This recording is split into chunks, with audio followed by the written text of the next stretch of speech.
Isabella Harper pressed her palms flat against the cold wall and did not cry. Not when they stripped her name from the deed. Not when Margaret handed her a servant's apron in her own mother's house. She had learned something dangerous in 4 years of silence. Patience is not weakness. It is a loaded weapon.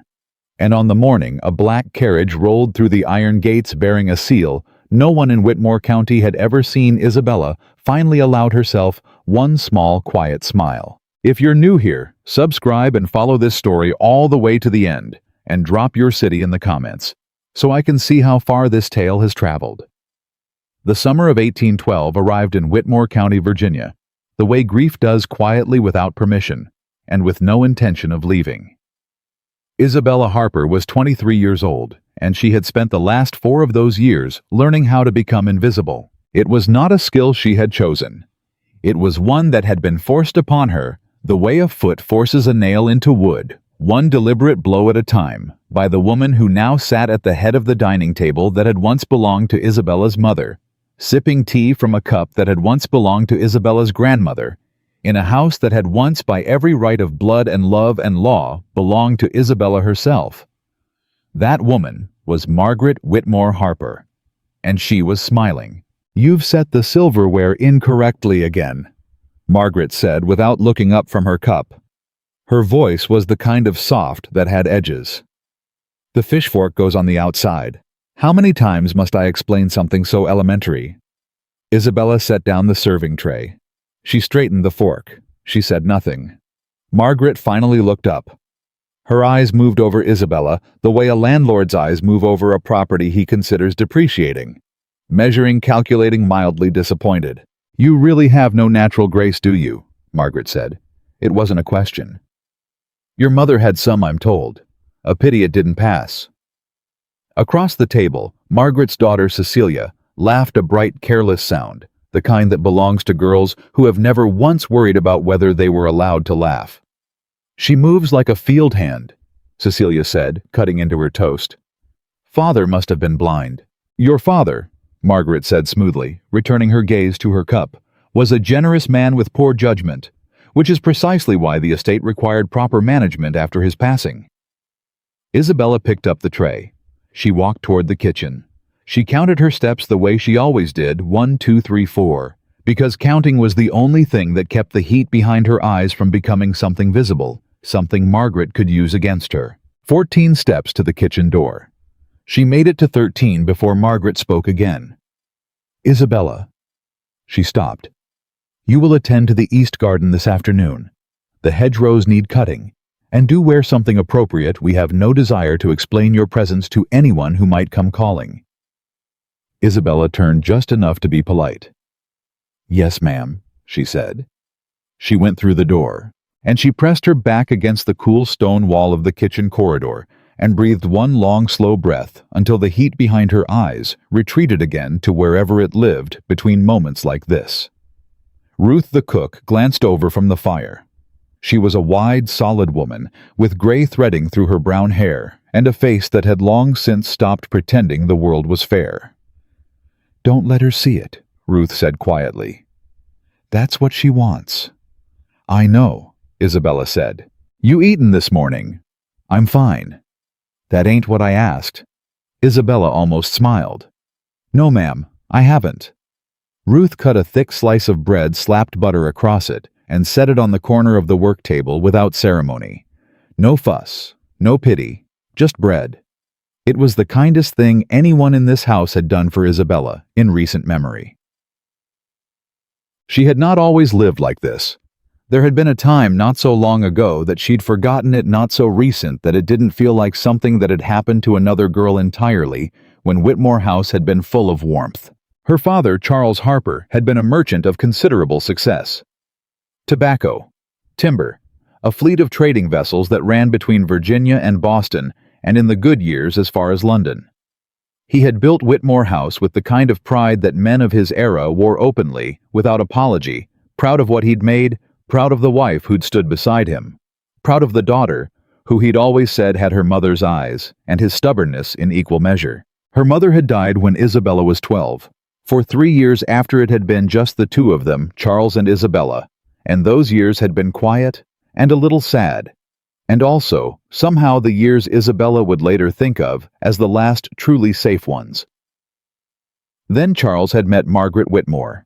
Margaret was a widow from a good family with a diminishing fortune and a daughter of marriageable age, and a smile that Isabella now understood had been constructed with the same precision as a legal document, every element in its proper place, designed to produce a specific effect.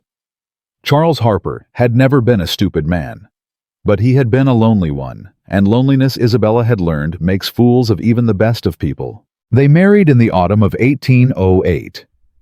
By the spring of 1809, Charles was dead. A fever, the physician had said, swift and merciless. These things happen, and perhaps they did. Perhaps it had been nothing more than the particular cruelty of nature, indifferent and random and without design. But Isabella had stood at her father's grave and looked across it at Margaret's dry, composed eyes, and she had felt something cold settle into the center of her chest, a knowing she couldn't prove and couldn't name and couldn't afford to speak aloud. 3 days after the burial, Margaret had summoned the family solicitor. The will as read was clear. Charles Harper's entire estate, the house, the land, the trading accounts, the vessels, the investments accumulated over 30 years of careful work, passed to his widow Margaret Harper, to be held in trust until such time as Isabella married suitably. Suitably. That word. Isabella had asked once what suitably meant. The solicitor had looked at his papers and said that it meant a match approved by the estate's acting trustee. The acting trustee was Margaret. Isabella had understood in that moment the shape of the trap. She was standing inside it. The door had already closed, and the woman holding the key was smiling at her across the room with an expression of practiced sympathy that turned Isabella's stomach. "This house will always be your home," Margaret had said, patting Isabella's hand. "We are family now." 4 years later, Isabella cut hedgerows in the summer heat and ate bread in a kitchen corridor, and counted to 14. It was on a Tuesday afternoon in late July, the air heavy and still, the kind of heat that made the horses restless and the flies bold, that everything changed. Isabella was working in the east garden. Her hair was tied back under a wide-brimmed work hat. Her hands were rough from the shears. She had sweat through her second-best dress, which was also her worst dress, because Margaret had declared that the good dresses needed to be preserved. She heard the horses before she saw anything. Not the light, quick clatter of a local caller's carriage. This was different, heavier. Deliberate, the sound of something large and unhurried, and certain of its welcome. She straightened and looked toward the road. A carriage was coming up the long drive. Black lacquer. Well maintained. 4 horses, which was unusual. Most men in Whitmore County made do with 2. And on the door a crest she didn't immediately recognize. A seal dark red against the black, pressed there with the casual authority of old money. Isabella pulled her hat lower and kept working. Whatever business Margaret had with visitors was no concern of hers, or so she told herself. She heard the carriage stop at the front entrance. She heard the horses settle. She heard the distant sound of the front door opening, Ruth's heavy step, then Margaret's lighter, quicker one. And then, faintly through the warm July air, she heard a man's voice. She couldn't make out the words, but the voice itself, low, precise, carrying the particular cadence of someone accustomed to being listened to, reached her across the distance between the garden and the house and made her shears go still in her hands. She stood there for a moment, not moving. Then she shook her head at herself and went back to cutting. She was summoned indoors 20 minutes later. Ruth appeared at the garden gate, slightly out of breath. "She wants you," Ruth said. Then quietly, "Something's wrong with her. Margaret, she looks like she's seen a ghost." Isabella stripped off her work gloves. "What sort of visitor?" "A gentleman. Don't know his name. He brought papers, a whole case of them, leather-bound. He asked for you by name." Ruth paused. "Your full name?" "Isabella Marie Harper." Said it like he'd been saying it a long time. Isabella went still. "He asked for me. First thing he said, before he even sat down." Margaret tried to redirect him. "You know how she does. Tried to talk about the estate, introduce Cecilia, the whole performance." He didn't look at either of them. Ruth met her eyes. He asked for you." Isabella took off her hat. She looked down at her dress, stained damp, entirely wrong for receiving visitors. "I look like a field hand," she said. "Yeah, you do," Ruth said. "Come anyway." The front parlor of Whitmore House was the room Margaret kept for appearances. Everything in it had been arranged to tell a specific story. The right furniture in the right positions, the right portraits on the walls, the right light coming through the right windows at the right time of afternoon. It was a room designed to communicate that the woman who occupied this house was a person of refinement and established standing. Isabella had always found it suffocating. She stepped into it now and stopped. The man standing near the window turned. He was tall, taller than most men she knew, with dark hair, gone slightly gray at the temples, and a face that was not handsome in any soft or conventional sense, but was instead the kind of face that people remembered, angular, composed, a jaw that suggested someone who made decisions and lived with them. His coat was dark and well cut. His boots were good. Everything about him communicated quality without performance, the opposite of this room, Isabella thought. He was looking at her with the kind of steady attention that was not impolite, but also was not casual. The look of a man assessing something he needed to understand. Margaret stood to the side, her hands folded in front of her, with the rigid propriety of someone trying to control a situation she could feel slipping. "Isabella," Margaret said. "This is Mr. Ethan Caldwell. He claims to have business regarding your father's estate." The man Caldwell had not looked away from Isabella. "Miss Harper," he said. "Not Isabella, not girl, not young woman. Miss Harper." She hadn't been called that in 4 years.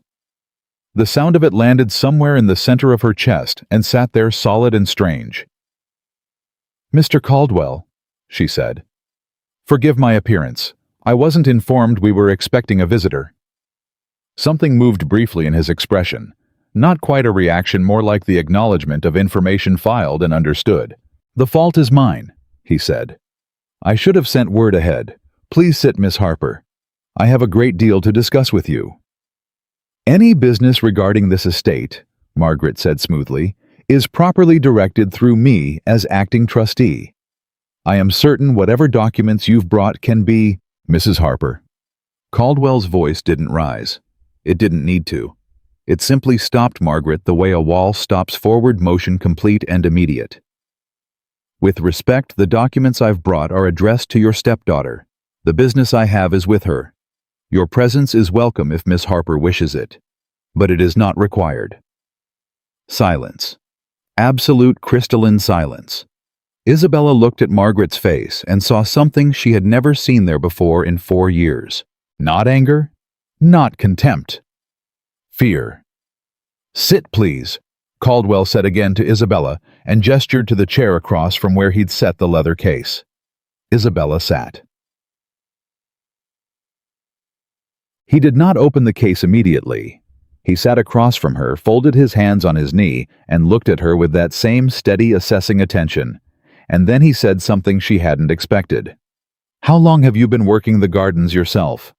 She blinked. "I beg your pardon." "Your hands," he said. "And the tan line at your collar. You've been doing physical labor, for some time, I'd reckon." He wasn't unkind about it. He was simply precise. Isabella felt the heat rise in her face.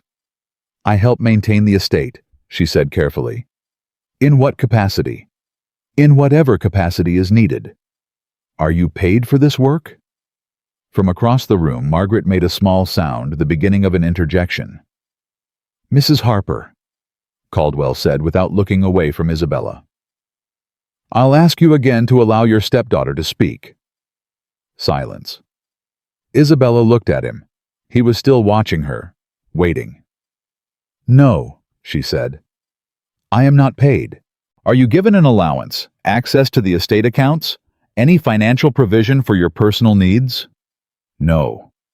"Do you have access to your father's personal correspondence, his business records, his private papers?" Something cold moved through Isabella's chest. "No," she said, quieter now. "Have you ever been shown the terms of your father's will?" She stopped. She thought of the reading, the solicitor, the single document.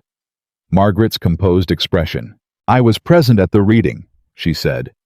"Were you given a copy?" "I." She paused. "No. I was told it wasn't customary." Caldwell held her gaze for a moment. Then he reached down and opened the leather case. "Miss Harper," he said, "I represent the firm of Aldridge and Caldwell out of Boston. We were engaged by your father approximately 6 months before his death to prepare certain documents, among them a revision to his existing will." He set a packet of papers on the table between them. They were bound in blue ribbon. Official. Old. "Your father did not tell Mrs. Whitmore, Mrs. Harper, that he had engaged us. He was specific about that. He asked that these documents be held in safekeeping until such time as you turn 23 years of age."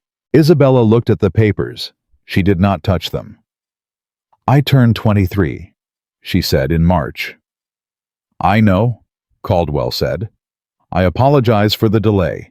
There were legal complications, challenges to our firm's standing in this county. Questions about jurisdiction, procedural obstacles. I will not insult your intelligence by pretending those obstacles were entirely natural in origin." He glanced briefly toward Margaret. Isabella did not look. She kept her eyes on the papers. "What do they say?" she asked. "In plain terms," Caldwell said, "your father revised his will 4 months before his death. In the revised document, the estate, the house, the land, the trading accounts, the vessels, all investments and holdings passes directly to you, Isabella Marie Harper, upon your 23rd birthday. There is no condition of marriage. There is no trustee. There is no provision for Mrs. Harper beyond a modest annual sum, as was customary for a widow of her standing at the time of marriage." He paused.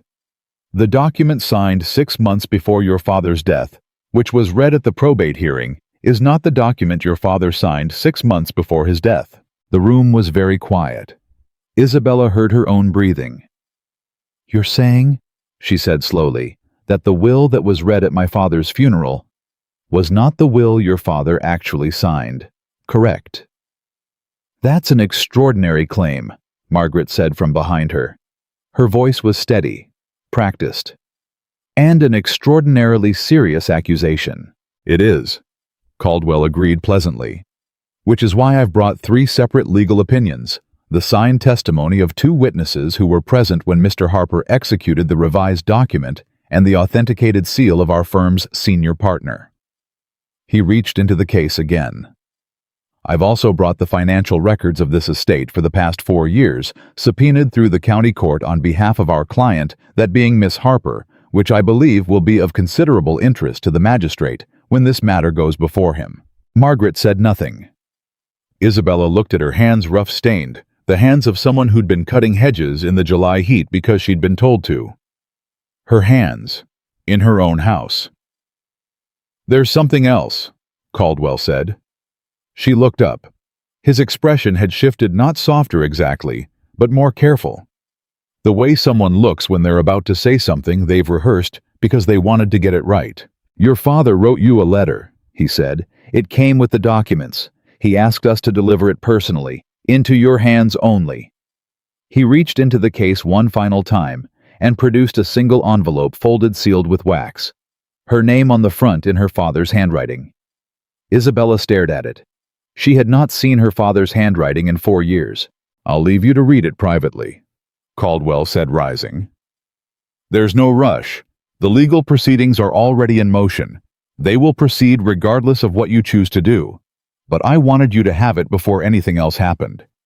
He paused. "Your father was a thorough man, Miss Harper. He knew he was ill before anyone else did. He knew he didn't have much time. Everything in that case is the evidence of a man who was trying as hard as he could to make certain his daughter was protected." Another pause, quieter. "I'm sorry it took us so long to get here." Isabella looked up at him. "You came," she said. It wasn't much, but it was what she had. Caldwell picked up his hat from the side table. He looked at her steadily. "Read the letter," he said. "And then, if you're willing, I'll need you to come to town with me tomorrow morning. There are papers to sign and a magistrate to meet." After that, Miss Harper. He glanced once deliberately around the room at the two perfect furniture, the two careful portraits, the woman standing rigid and silent against the wall. After that, this house will need some changes made. He gave a short formal nod. He walked out.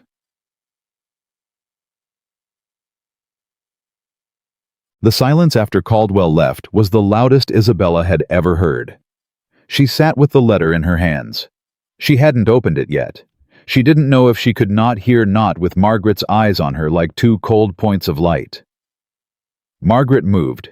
She crossed the room and stood in front of Isabella, and for the first time, Isabella didn't look away. She looked up directly without flinching. And what she saw in Margaret's face was not the usual composed contempt. It was calculation, the furious, rapid calculation of a woman who had just watched a wall crack and was assessing how quickly she could reinforce it. "Whatever that man has told you," Margaret said, her voice low and very controlled, "is subject to legal challenge. These things take years. Courts are slow. Documents can be disputed. Witnesses can be discredited." She leaned forward slightly. "You are 23 years old with no money, no legal experience, and no allies in this county.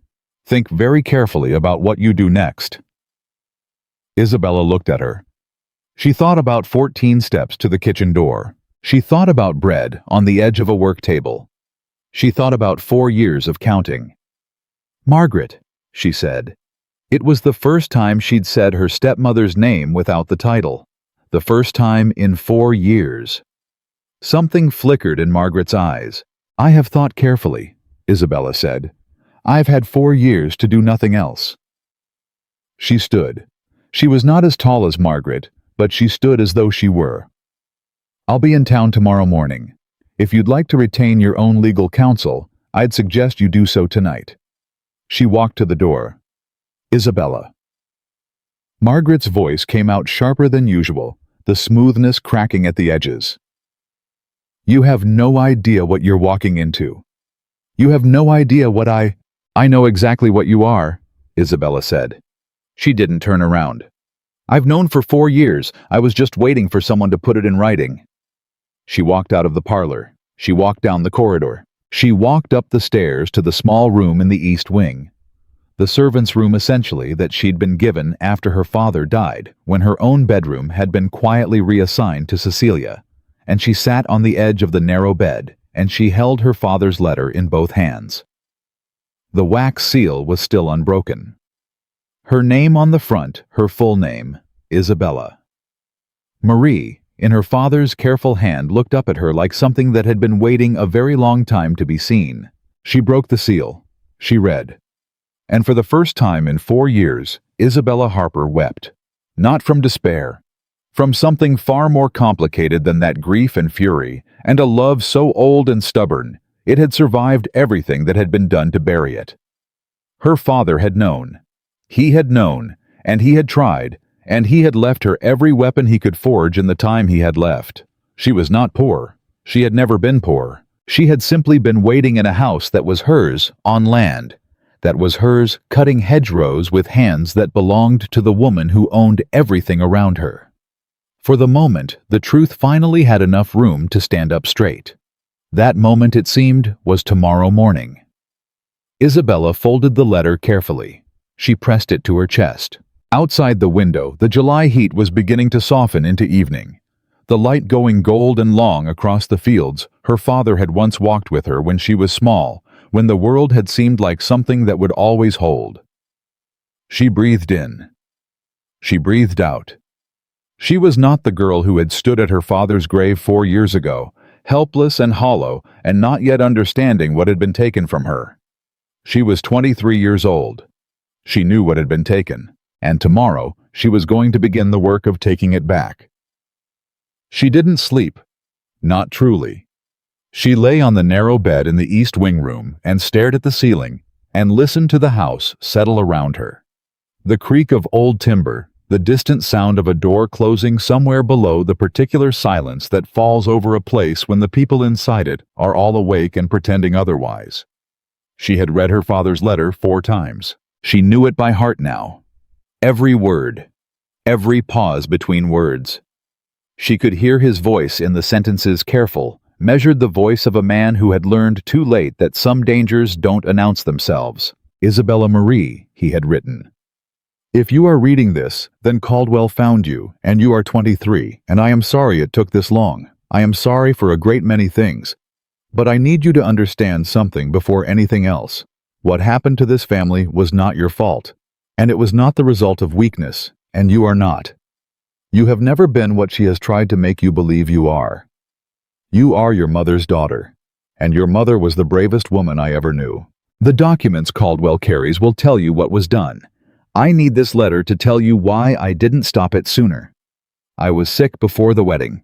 I knew something was wrong in my blood. The physician confirmed it 3 months after we married, and by then I had already begun to understand who Margaret Whitmore really was.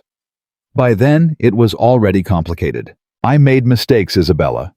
I made them out of loneliness and poor judgment and a stubborn refusal to believe that a person could be as deliberately cruel as she turned out to be. I will carry those mistakes wherever I go after this. But I did not leave you unprotected.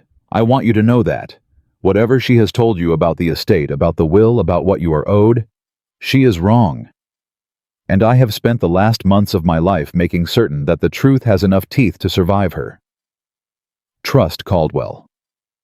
He is a hard man, but he is an honest one, and he will not stop until this is finished. And Isabella, when it is finished, live loudly. Live the way I never quite managed to teach you because I ran out of time. You have everything you need. You always did. I love you, my girl. I am sorry I couldn't stay. She had folded the letter after the 4th reading and pressed it flat under the thin mattress where no one would think to look. Then she had lain awake and stared at the ceiling and felt something she hadn't let herself feel in a very long time.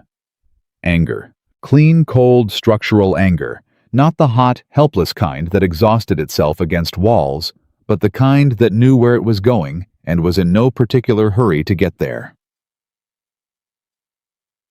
She was dressed before dawn, not in the work dress, not in the second-best dress she'd been wearing when Caldwell arrived.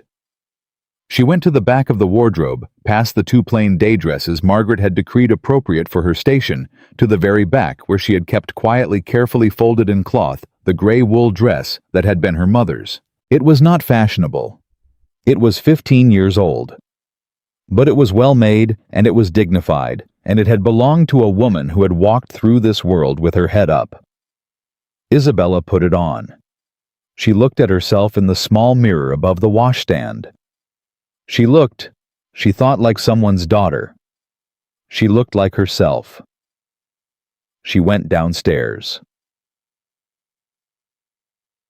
Margaret was already in the hall. Of course she was. She was dressed impeccably as always, every button in place, every hair controlled. But there was something different about her this morning. A tightness around the eyes. A quality of stillness that wasn't the composed stillness of a woman in command, but the rigid stillness of a woman holding something in by force. She had been awake all night too. "You cannot go into town dressed like that," Margaret said. "That dress is my mother's," Isabella said. "Yes." She walked past her toward the front door. "Isabella." Margaret's voice caught something, not quite a plea, not quite a threat, some terrible country between the two. "I want you to think about what you're doing. Whatever Caldwell has told you, whatever documents he has produced, a legal challenge will take years. It will be ugly. It will be public. People in this county know us. They have opinions about you," Isabella said, pausing at the door. "Most of them are probably accurate." She opened the door. The morning was already warm, the July heat announcing itself early, the air thick with the smell of grass and river and summer. The black carriage was waiting at the end of the drive. Caldwell stood beside it, watching her come down the front steps. He said nothing as she approached. He simply observed that same precise, assessing attention from the day before, and then he moved to open the carriage door. "Miss Harper," he said. "Mr. Caldwell," she said. She got in. The ride into Whitmore County seat took 40 minutes, and they spent the first 15 of it in the kind of silence that wasn't uncomfortable so much as cautious. Two people who didn't know each other well enough yet to fill the space between them without thinking about it. It was Caldwell who finally spoke. "Did you sleep?" "No," Isabella said. "Neither did I." He looked out the window. "Mrs. Harper sent a rider to the Whitmore County courthouse last night. I expected she would. She's filed a preliminary objection with the magistrate's standard delay tactic. It won't hold, but it will give her counsel something to argue about for a few days while the documents are reviewed." "She has counsel already. She retained him months ago," Caldwell said. "A man named Proctor. He's competent enough, local well-connected, knows which judges to flatter. He'll make noise." He paused. "But noise isn't the same thing as a case, and he doesn't have one." Isabella looked at him. "How certain are you?" Caldwell turned from the window and met her gaze directly. "Certain enough that I've been working on this for 11 months without payment on the understanding that I would be compensated when the estate was restored to its rightful owner." A beat. "I don't work on losing cases, Miss Harper. It's not good for business. Despite everything. Despite the sleepless night and the cold knot of anxiety she'd been carrying since the moment she opened her father's letter." Isabella felt something in her chest unknot just slightly. "My father said you were a hard man," she said. "He said I was honest," Caldwell replied. Hardness was implied. "He said both."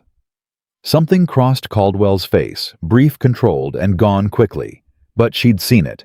"Your father," he said after a moment, "was one of the finest men I have had the privilege of representing. I want you to know that. He was thorough, and he was fair, and he cared above everything else about doing right by you." A pause. "He talked about you a great deal." Isabella looked back at the road ahead. "What did he say?" she asked. She hadn't meant to ask. The words came out before she'd made a decision about them. Caldwell considered. "He said you were stubborn. He said it as though it were a point of pride." "It is," Isabella said. Caldwell almost smiled. "Yes," he said. "I'm beginning to see that." The county courthouse was a large, solid building at the center of town, brick austere, the kind of architecture designed to communicate that law was serious business, conducted by serious people in serious rooms. Isabella had been inside it once 4 years ago, for the probate hearing. She had sat in the back behind Margaret and listened to the reading of a will that had apparently been entirely fabricated, and she had not known enough to say so. Walking through the front door now felt different.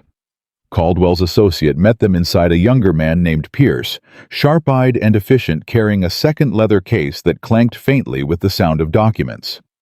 Pierce shook Isabella's hand without fanfare and began talking to Caldwell in a rapid undertone about filings and schedules and a name Isabella didn't recognize. Then she heard it. From across the lobby, cutting through the sound of Pierce's efficient murmur, a familiar voice. "I must say I am surprised. Truly surprised. Miss Harper has always struck me as a sensible girl." She turned. George Harlow, the Harper family solicitor. The same man who had stood at the probate hearing 4 years ago and read aloud a will that wasn't real, was standing by the far wall with a second man she didn't know, both of them watching her with expressions of elaborately composed concern. "Mr. Harlow," she said. "My dear." He crossed toward her, hands folded, radiating the careful sympathy she now recognized as the particular performance of a man who believed himself untouchable. "I do hope you understand that whatever Mr. Caldwell has led you to believe, this matter is far more complicated than—" "Did you know?" Isabella asked. He blinked. "I beg your pardon." "The will you read at my father's funeral," she said. "Did you know it wasn't the real one?" The lobby had gone slightly quieter around them. 2 clerks behind the front desk had stopped pretending to work. Harlow's expression didn't change. "That is a very serious allegation, young woman." "Yes," she said. "It is. Did you know?" "I can assure you that I have always conducted myself with the utmost." "That isn't an answer." Harlow looked past her at Caldwell. "Your client is making inflammatory statements in a public venue.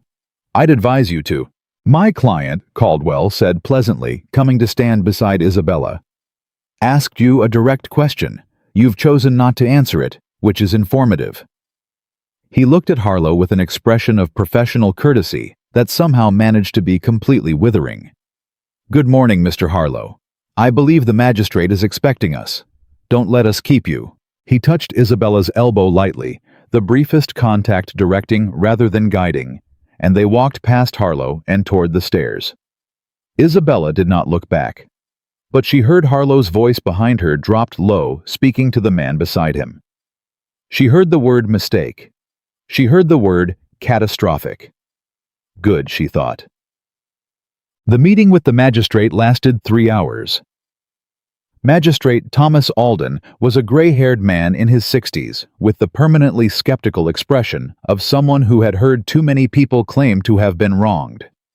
He read the documents Caldwell presented with the slow, methodical attention of a man who was going to form his own opinion, regardless of what either party said, which Isabella respected, even when it was frustrating. She sat straight in the hard wooden chair across from his desk and answered his questions as clearly and completely as she could.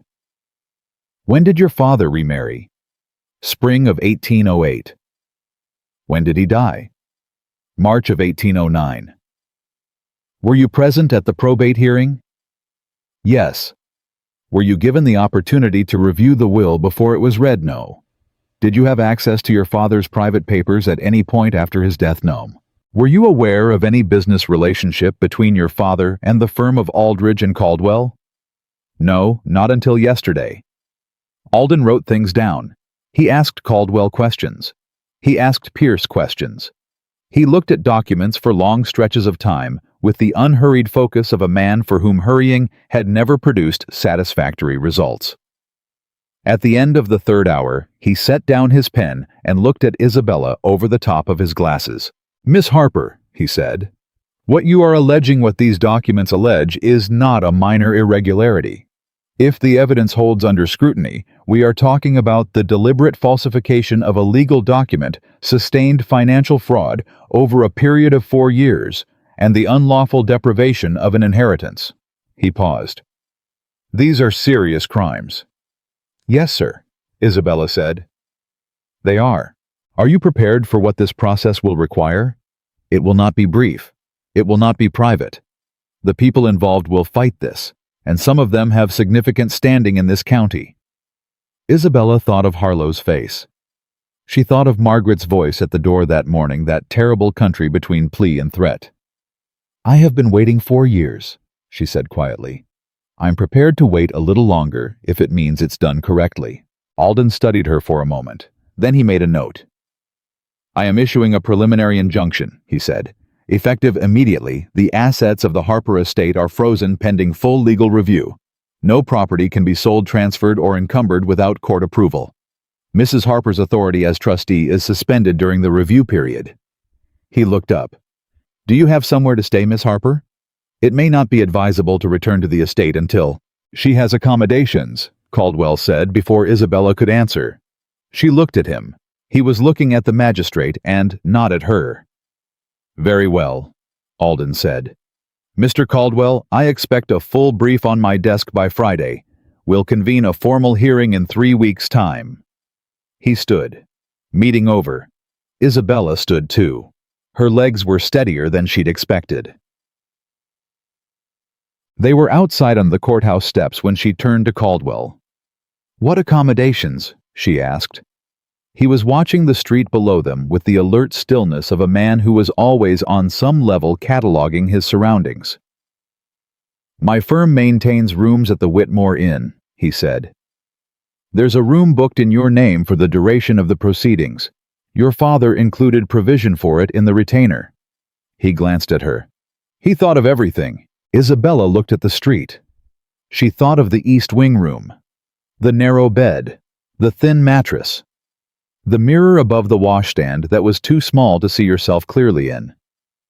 I'll need to go back to the estate, she said, for my things. I know, he paused. I'll go with you. You don't need to. I know I don't need to, he said. I'm going with you. He said it with a plainness that didn't invite argument, not aggressive, simply certain. The same quality his voice had had in the parlor the day before, when he'd told Margaret to sit down, and she had. Isabella decided not to argue. "All right," she said. Ruth was in the kitchen when they returned to Whitmore House. She heard the carriage appeared at the back door and took one look at Isabella's face and the man standing slightly behind her and said nothing, just stepped back and held the door open. "Margaret," Isabella asked quietly as she came through. "In the sitting room," Ruth said. "Been there since you left. Had Cecilia bring her tea twice. Hasn't touched it either time. Any Ryder's messengers. One around mid-morning. Came back with nothing I could see." Ruth glanced at Caldwell with the frank, measuring look of a woman who had survived by reading people accurately. "You'll be wanting to get your things." "Yes. I'll help carry." Isabella put her hand briefly on Ruth's arm. "Thank you." Ruth snorted. "Don't thank me yet. Thank me when this is over." She was going upstairs when Cecilia appeared on the landing. Cecilia was 20 years old and had her mother's cheekbones, and in Isabella's considered opinion, considerably less of her mother's cunning, which was either fortunate or unfortunate, depending on how you looked at it. She had always floated through the Harper house like she'd been born in it, which she had not, and she had never been precisely cruel to Isabella, so much as she had simply never troubled herself to acknowledge that cruelty was occurring. She looked at Isabella now with an expression that was harder to categorize. Something complicated moved through it. Not guilt exactly, but something adjacent to it. "You're leaving," Cecilia said. "I'm staying in town during the legal proceedings," Isabella said. "It's simpler." "Mother said—" Cecilia stopped, started again. "Mother said it's all fabricated, the documents." Isabella looked at her for a long moment. "Cecilia," she said, "did your mother ever tell you about the Harper estate, about how it was structured, who owned what?" Cecilia's eyes moved. A flicker. "She said Father left everything to her in trust, to manage." "Your father," Isabella said, "was not Charles Harper. He was your father. Charles Harper was mine." A pause. "And what he left was not left to your mother." Cecilia's chin lifted slightly. "You can't know. I have his signature," Isabella said. "Witnessed by two men still living, authenticated by a Boston firm that has been building this case for 11 months. Your mother has George Harlow and a preliminary objection that the magistrate has already overridden." She kept her voice level. Not unkind. Just clear. "I'm not telling you this to hurt you. I'm telling you because I think you deserve to know what you're standing next to." Cecilia said nothing. Isabella went past her up the stairs. "What? She packed in 20 minutes. There was not much to pack. That was its own kind of information. 4 years in a house full of her family's belongings, and what was genuinely hers fit into a single trunk and 2 bags. Her mother's letters. Her father's books, the 3 she'd managed to keep when the library was reorganized.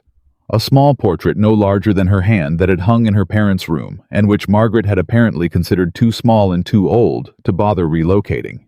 Her mother's dress, which she was already wearing. The letter, flat and folded, pressed now against her ribs, inside the dress's inner pocket. She took a final look around the room. The narrow bed. The small mirror. The window that looked out over the east garden she'd spent 4 years tending. She felt nothing she hadn't already felt. She picked up her bags and went downstairs. Caldwell was waiting in the hall in exactly the same posture she'd left him in, still contained, like someone who was simply choosing not to move, rather than someone who was waiting. He saw her come down the stairs and moved immediately to take the heavier of the 2 bags from her without asking. She let him. They were almost to the front door when Margaret's voice came from the sitting room doorway. "Isabella." She stopped. She turned.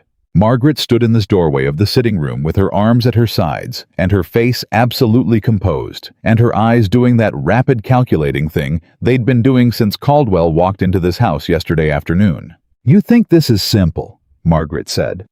"You think you have documents and a lawyer and the truth on your side, and that is enough. Her voice was low and controlled, and very precise.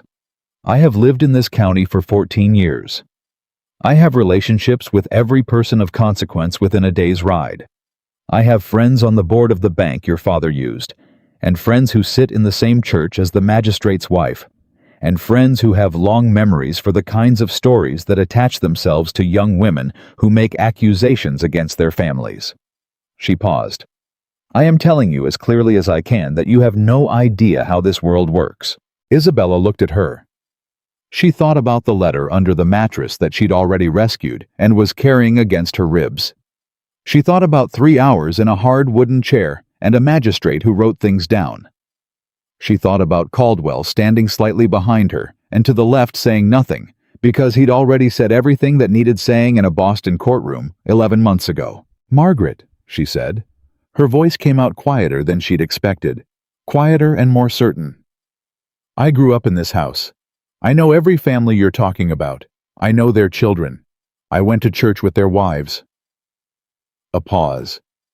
"And they all knew my father. They knew what he built. They knew what kind of man he was." She let that sit for just a moment.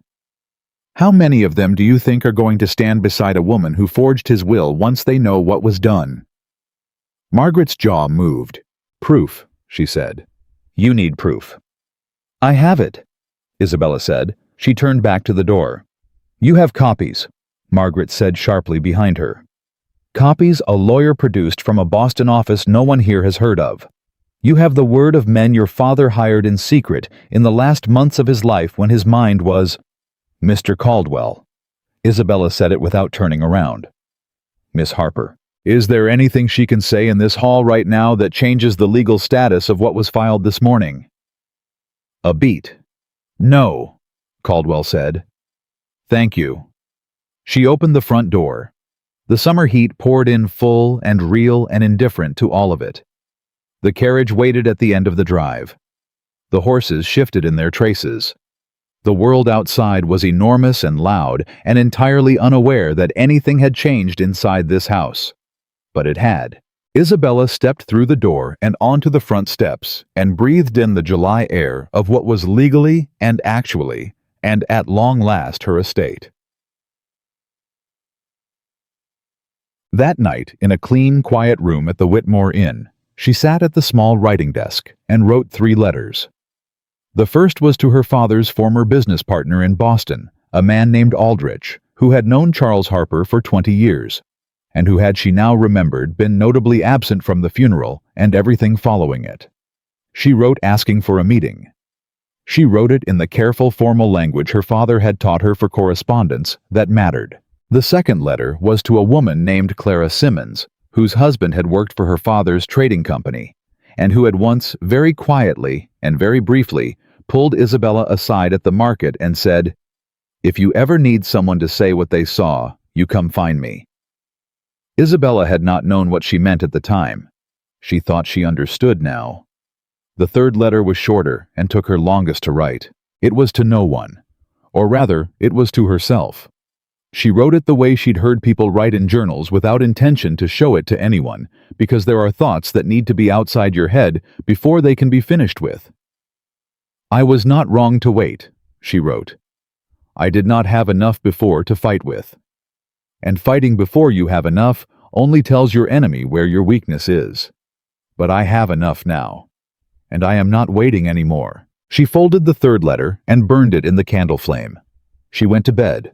She slept fully deeply without counting steps or measuring the distance to any door. For the first time in 4 years, she slept like a woman in a room that had no claim on her, except the one she'd paid for herself. Caldwell knocked on her door at 7 the next morning. She was already dressed.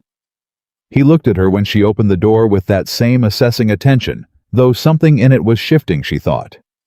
Becoming less evaluative and more simply present.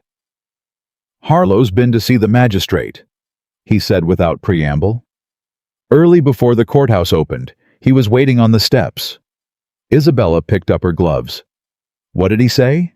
"His formal representation is that the documents we filed are forgeries, that my firm fabricated evidence on behalf of a client who had been convinced by, I believe his word was, opportunists, that she had a legitimate claim." Isabella looked at him. He's saying you fabricated everything. Yes. Can he make that case? Caldwell's expression was level and entirely without concern. He is welcome to try. My firm's reputation spans 40 years and 3 states. My senior partner personally authenticated every document we filed. Harlow has worked in Whitmore County for 25 years and has never tried a case beyond the county line. A pause. He is a man who has confused familiarity with authority for too long. This is the first time someone has shown up from outside his jurisdiction and refused to be impressed by him, and he doesn't quite know what to do about it. Something about the way he said it, that calm, bone-dry precision, made Isabella feel for a strange moment almost amused.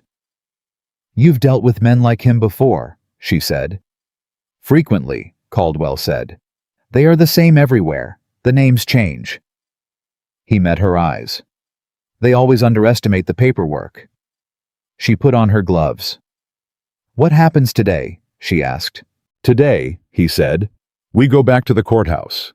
Pierce has found something in the estate financial records, an account your stepmother opened 6 months before your father died in a bank in Richmond that no one has asked about yet." He paused. "I think Harlow knows about it. I think it's why he was waiting on the courthouse steps this morning." Isabella went still. "What kind of account?" she asked. Caldwell looked at her steadily. "The kind," he said, "that somebody opened because they knew what they were going to inherit before the man they were inheriting from was dead." The room was very quiet. Outside Whitmore County was beginning another ordinary summer morning market carts.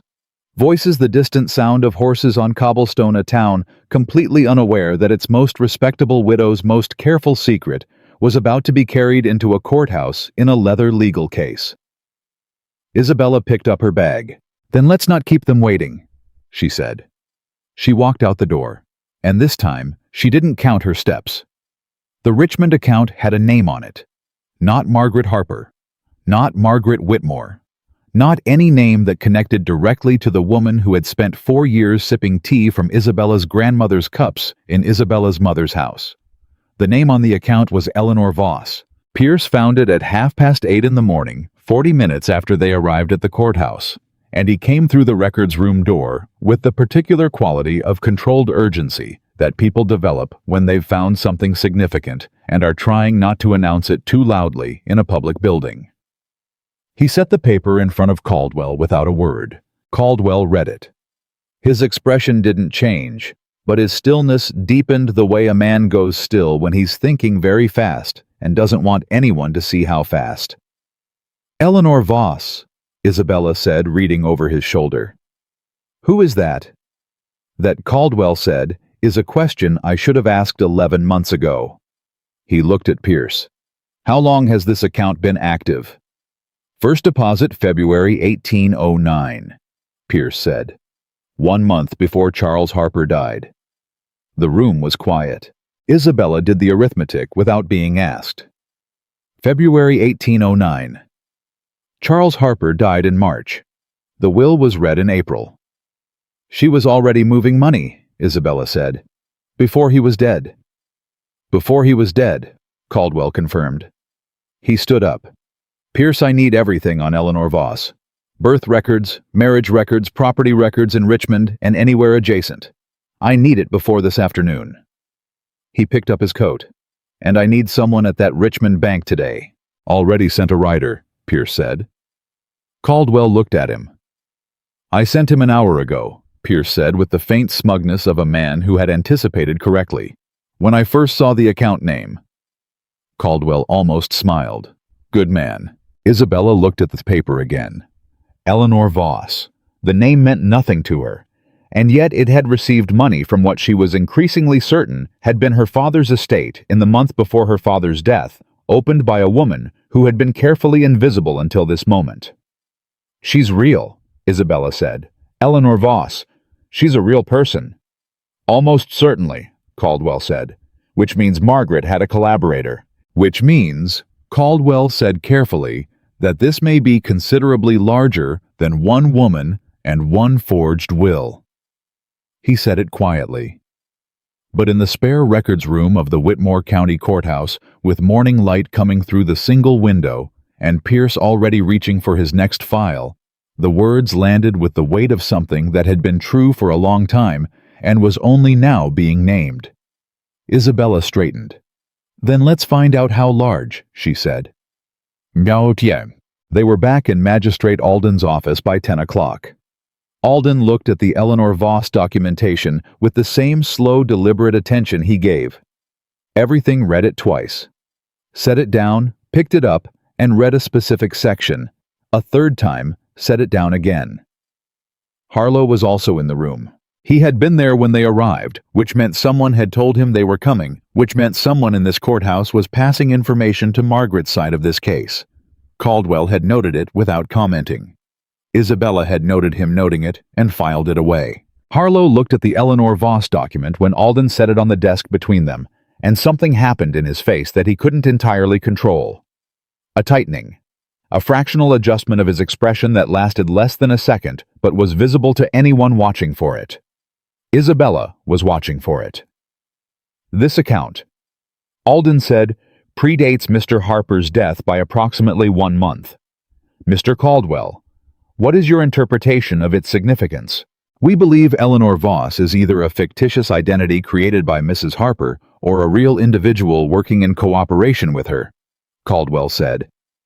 Either way, the account represents the beginning of a pattern of financial transfers that continued for the 4 years following Mr. Harper's death. The total amount moved through this account based on the records Pierce has so far compiled is approximately $8,000. Alden looked up from the document. 8,000. At minimum, Caldwell said. We believe the full figure is higher. Alden looked at Harlow. Mr. Harlow, you represented the Harper estate at probate. Were you aware of this account? Harlow's expression was smooth and unhurried. He had recovered from whatever had crossed his face a moment earlier. I was not. And I would point out that the existence of a financial account in an unfamiliar name does not in itself constitute evidence of wrongdoing. There are numerous legitimate explanations. Name one. Isabella said. Every person in the room looked at her. She had not planned to speak, but the words were out before she'd decided on them, and she found when she looked at Harlow's face that she didn't regret them in the slightest. Miss Harper, Alden began. Forgive me, she said to Alden. Then she looked at Harlow. You've been my family's solicitor for 12 years. You knew my father. You read his will at his funeral. And you're telling this court that you were unaware of an account opened in a fictitious name 1 month before your client's death, into which $8,000 of what appears to be his estate was moved. She paused. I'm asking you to name a legitimate explanation, because I cannot think of one. Harlow's jaw moved. Young women with grievances do not dictate the course of legal proceedings. No, Caldwell said calmly, but magistrates do. Magistrate Alden, in light of this new documentation, I am formally requesting an expanded inquiry into the financial management of the Harper estate, including a full accounting of all transactions conducted by or on behalf of Margaret Harper since her husband's death. I'm also requesting that Mr. Harlow's own records as the family's legal representative be made available for review. The room went very still. Harlow stood up. That is an outrageous overreach. My client records are privileged. Your client, Caldwell said, may have committed fraud. Privilege has limits. Mr. Harlow, and they end at criminal conspiracy. You have no evidence of conspiracy. I have an account opened by a woman who doesn't appear to exist, funded by money that doesn't appear to have had a legal source 1 month before the man whose estate your client now controls died of a sudden illness. Caldwell's voice was still pleasant, still precise. It was the pleasantness of a man who had thought about this for 11 months and was entirely prepared to be in this room. I'll grant you that evidence of conspiracy is not the same as proof of conspiracy, but it is sufficient to justify the inquiry, and Magistrate Alden is the person who makes that determination. Everyone looked at Alden. Alden had his pen in his hand. He looked at the Eleanor Voss document one more time. Expanded inquiry granted, he said. Mr. Harlow, you will make your client's financial records available within 48 hours. Your own firm's correspondence with Mrs. Harper as it relates to estate matters will also be made available. If you have concerns about privilege, file them in writing by tomorrow morning, and I'll review them then. He set the pen down. We're done for this morning. Harlow left without speaking to anyone. Isabella watched him go and felt something clarify inside her, like water that had been stirred, and was finally beginning to settle. Pierce had results from the Richmond Bank by early afternoon. He met them at the inn with a sheaf of papers and a look on his face that was somewhere between professional satisfaction and genuine unease. Eleanor Voss, it turned out, was real. She was Margaret Whitmore Harper's younger sister. She had been married to a man named Voss, who had died in 1805, leaving her with a modest house in Richmond and a name that had no legal connection to the Whitmore family. She had, as far as anyone at the Richmond Bank was concerned, been a quiet and unremarkable account holder who made regular deposits and occasional withdrawals and had never done anything that attracted attention. She had also, Pierce had discovered through the church records office in Richmond, died in November of 1811, 8 months ago. She's been dead for 8 months, Isabella said. Yes, Pierce said. And the account? Pierce looked at Caldwell. Still active. Deposits continued through last month. Isabella sat with that for a moment. Margaret's sister had died 8 months ago, but the account that held money moved from the Harper estate was still receiving deposits, which meant either someone was making deposits into a dead woman's account or Margaret still has access. Isabella said. It appears so, Caldwell said, which means she's been managing this account directly since her sister's death, which means her name is now effectively on those transactions whether she intended it to be or not. She didn't know her sister was going to die, Isabella said slowly. She built the system to run through Eleanor, and then Eleanor died and Margaret had to keep it going herself and... She stopped. She made a mistake. Grief, Pierce said with a kind of dry precision, is bad for financial planning. Isabella looked at the papers in front of her. $8,000. Her father's money. Her mother's money. 4 years of her life reduced to a number in a ledger that led eventually back to the woman currently sitting in Isabella's parlor. She had expected to feel triumphant. Instead, she felt something colder and more complicated. The particular weight of understanding fully and completely the scale of what had been done to her. What happens now? She asked. Now. Caldwell said, we build the complete picture. We have the forged will, the financial transfers, the Richmond account, and a dead woman whose name was used as a conduit. We need one more thing. What? He looked at her steadily. We need someone who can place Margaret and Eleanor together in the context of the estate.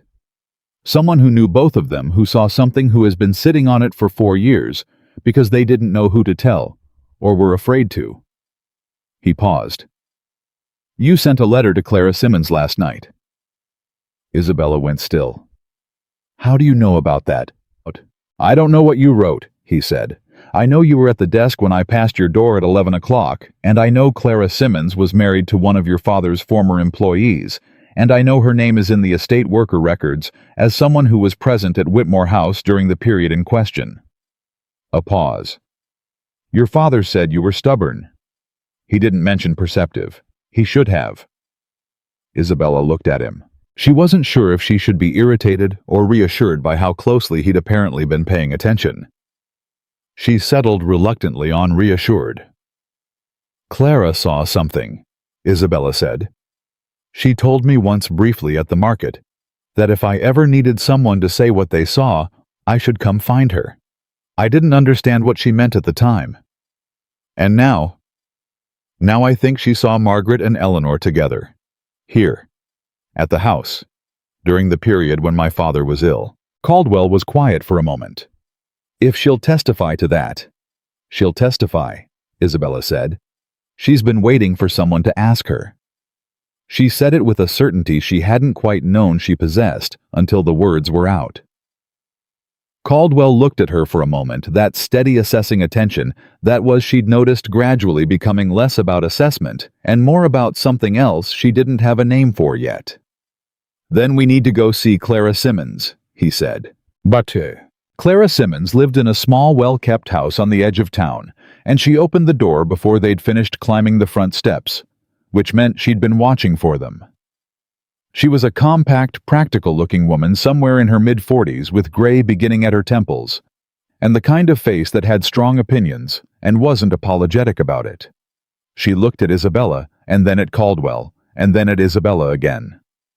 "Took you long enough," she said. "I only found out 2 days ago," Isabella said. Clara stepped back from the door. "Come in then. I've got coffee." She had more than coffee. She had 4 years of carefully preserved memory, organized and complete, delivered over the next 2 hours, with the methodical precision of a woman who had always known this conversation was coming and had spent considerable time deciding exactly what she was going to say. She had been working in the Harper house during the winter of 1808, in the months before Charles Harper's death. She had been engaged to help with the additional household demands that came with a new wife and stepdaughter. She had been, she said plainly, largely invisible to the family, in the way that household staff tend to be present enough to overhear, unimportant enough to be forgotten. She had seen Eleanor Voss in the house on 3 separate occasions in January and February of 1809, not as a social visitor. As someone who arrived and left by the back entrance and went directly to the study that had belonged to Charles Harper and came out carrying papers. "Did you see what kind of papers?" Caldwell asked. "Documents," Clara said. "Folded, official-looking. Once she had a whole leather case like yours." She looked at Caldwell without embarrassment. "I didn't know what they were. I just knew Mrs. Harper Margaret had specifically asked me to take my afternoon break when Eleanor came. Both times she remembered to tell me." A pause. "The third time she forgot." "What did you see the third time?" Isabella asked. Clara looked at her hands around her coffee cup. "Your father was bedridden by then. He'd been sick for about 2 weeks. We all thought he'd recover. It seemed like a regular winter fever at first. Margaret had his study to herself." She paused. "The third time Eleanor came, I passed the study door, and it was open an inch. I heard Margaret's voice, and I heard Eleanor's, and I heard Margaret say—" She stopped, took a breath. She said, "When it's done, this goes through you, your name only. Nothing connects back to me until the estate is settled and the girl is gone." The room was quiet. Isabella looked at the wall across from her and breathed. "When it's done." Before her father was dead. Before he was dead, Margaret had been making arrangements for what came after. Before the fever had run its course, before anyone had said the word dying. Margaret Whitmore. Harper had been in her husband's study, planning the architecture of what she intended to take. "Clara," Caldwell said very carefully, "are you willing to put that in writing and swear to it before the magistrate?" Clara set down her cup. "Mr. Caldwell," she said, "I have been willing to swear to it for 4 years. Nobody asked me until now." They were back at the courthouse by late afternoon. Alden heard Clara's sworn testimony in a closed session, just Alden. His clerk, Caldwell, Pierce, Isabella, and Clara, with the door shut and the windows latched against the July heat that pressed against the building from outside. Clara spoke for 40 minutes.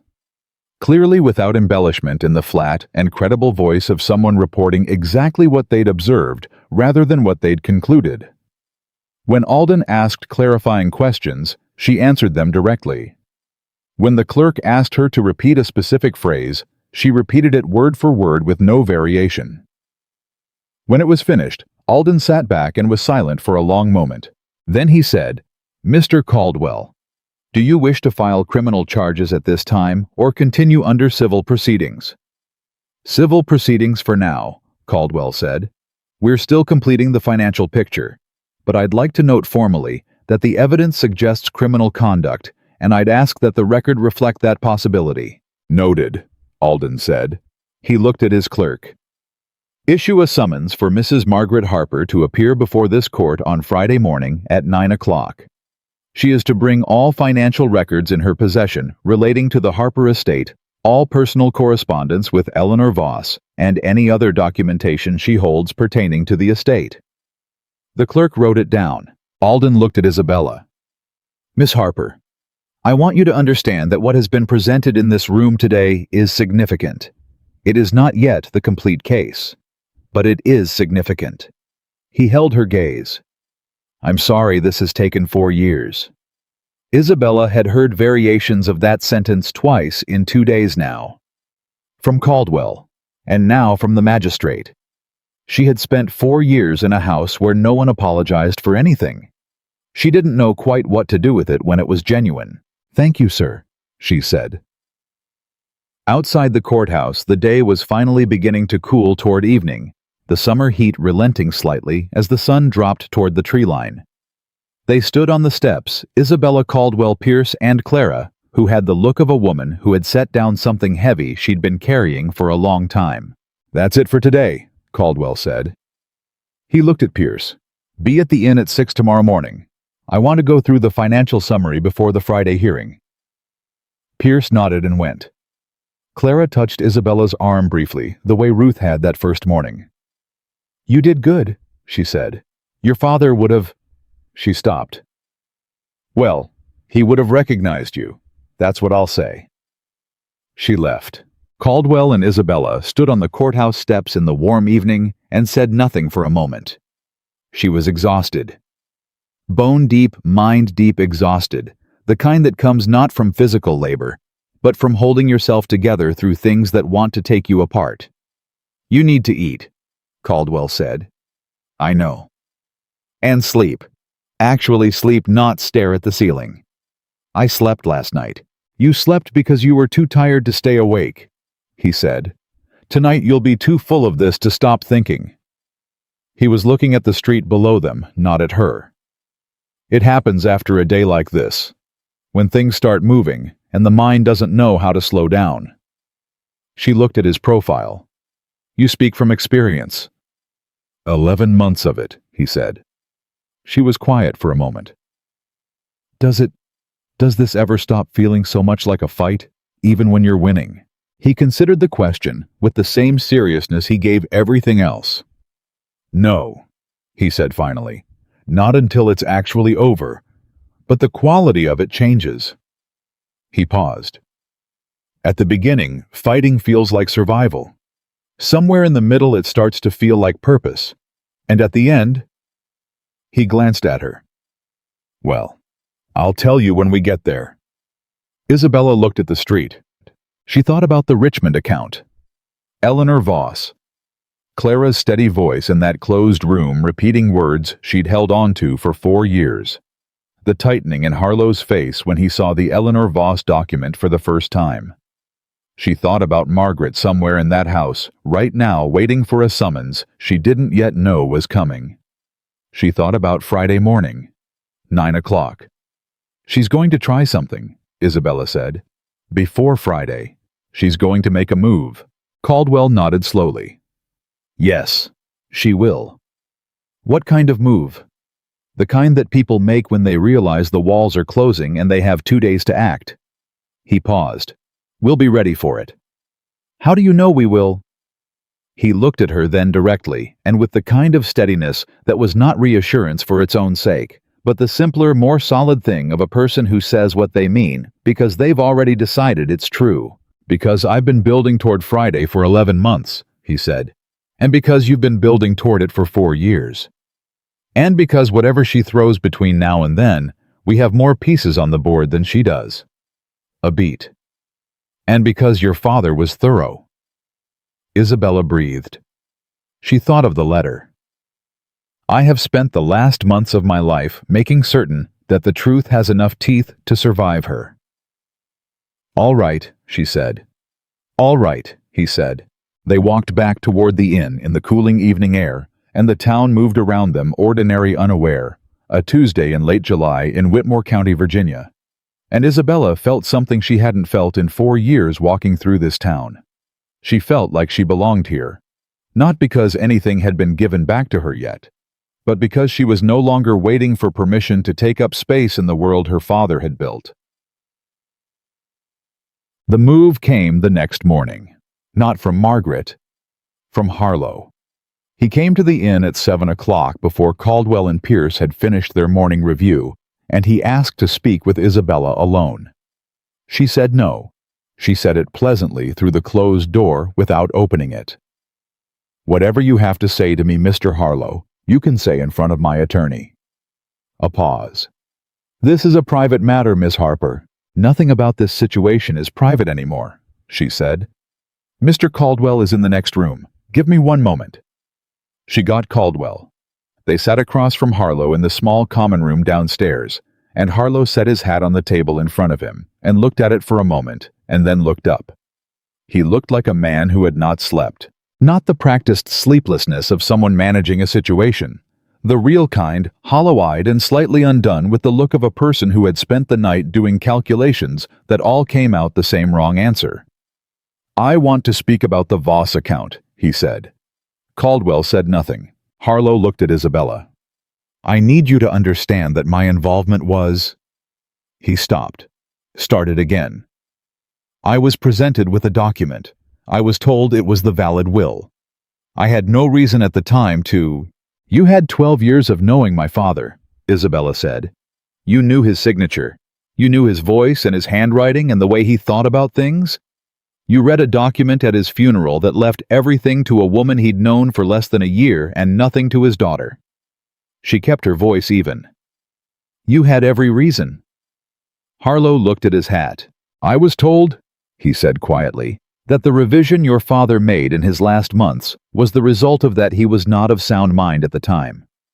That the Boston document was the product of a man who was ill and being manipulated by—" "By whom?" Caldwell asked. A pause. "By you. Or men like you. She said he'd been taken advantage of." "And you believed her?" Harlow looked up. His face, stripped of its professional composure, looked older and more ordinary. Just a man who had made a bad decision 4 years ago and had been living inside it since. "I wanted to believe her. It was easier. And she was—" He stopped. "Convincing," Isabella said.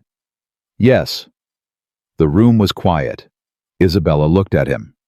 She thought about whether she felt sorry for him and decided she didn't quite, but she understood him, which was something different and less comfortable. "What do you want, Mr. Harlow?" she asked. He straightened. "I want to cooperate with the inquiry. I have records correspondence with Mrs. Harper notes from the time around the probate hearing. Things I've kept because—" He stopped again. "Because even then, some part of me knew I might need them someday." "You kept records," Caldwell said.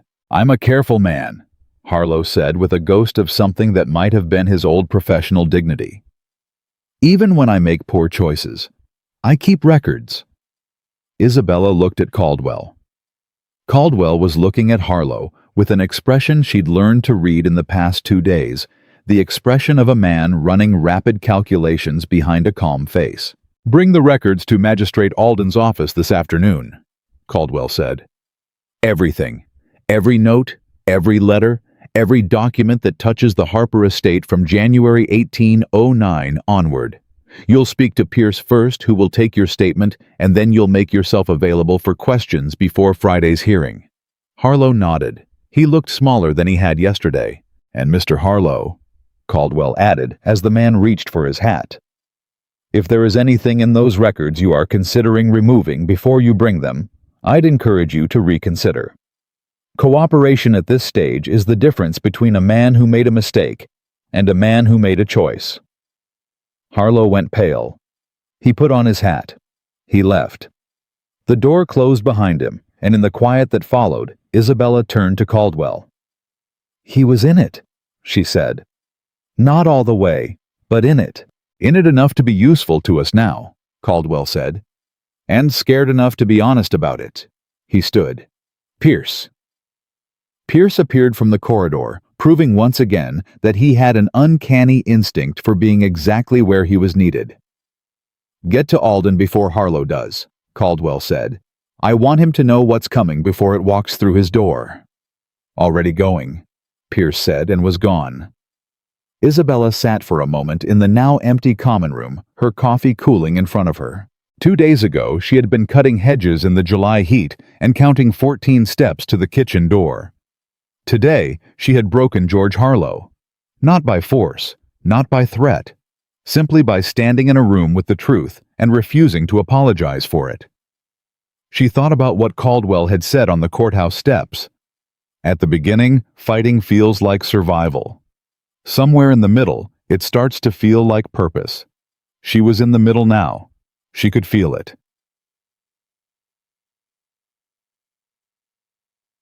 Harlow's records arrived at Alden's office that afternoon, carried in a wooden box by a young clerk who looked deeply uncomfortable about the whole business. Pierce went through them with the focused intensity of a man who had been looking for a specific piece of a puzzle and had just found the box it came from.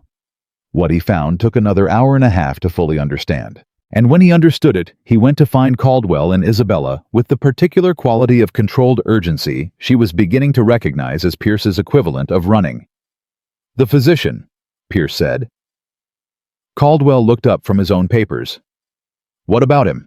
"The physician who attended Charles Harper during his final illness, Dr. James Morley."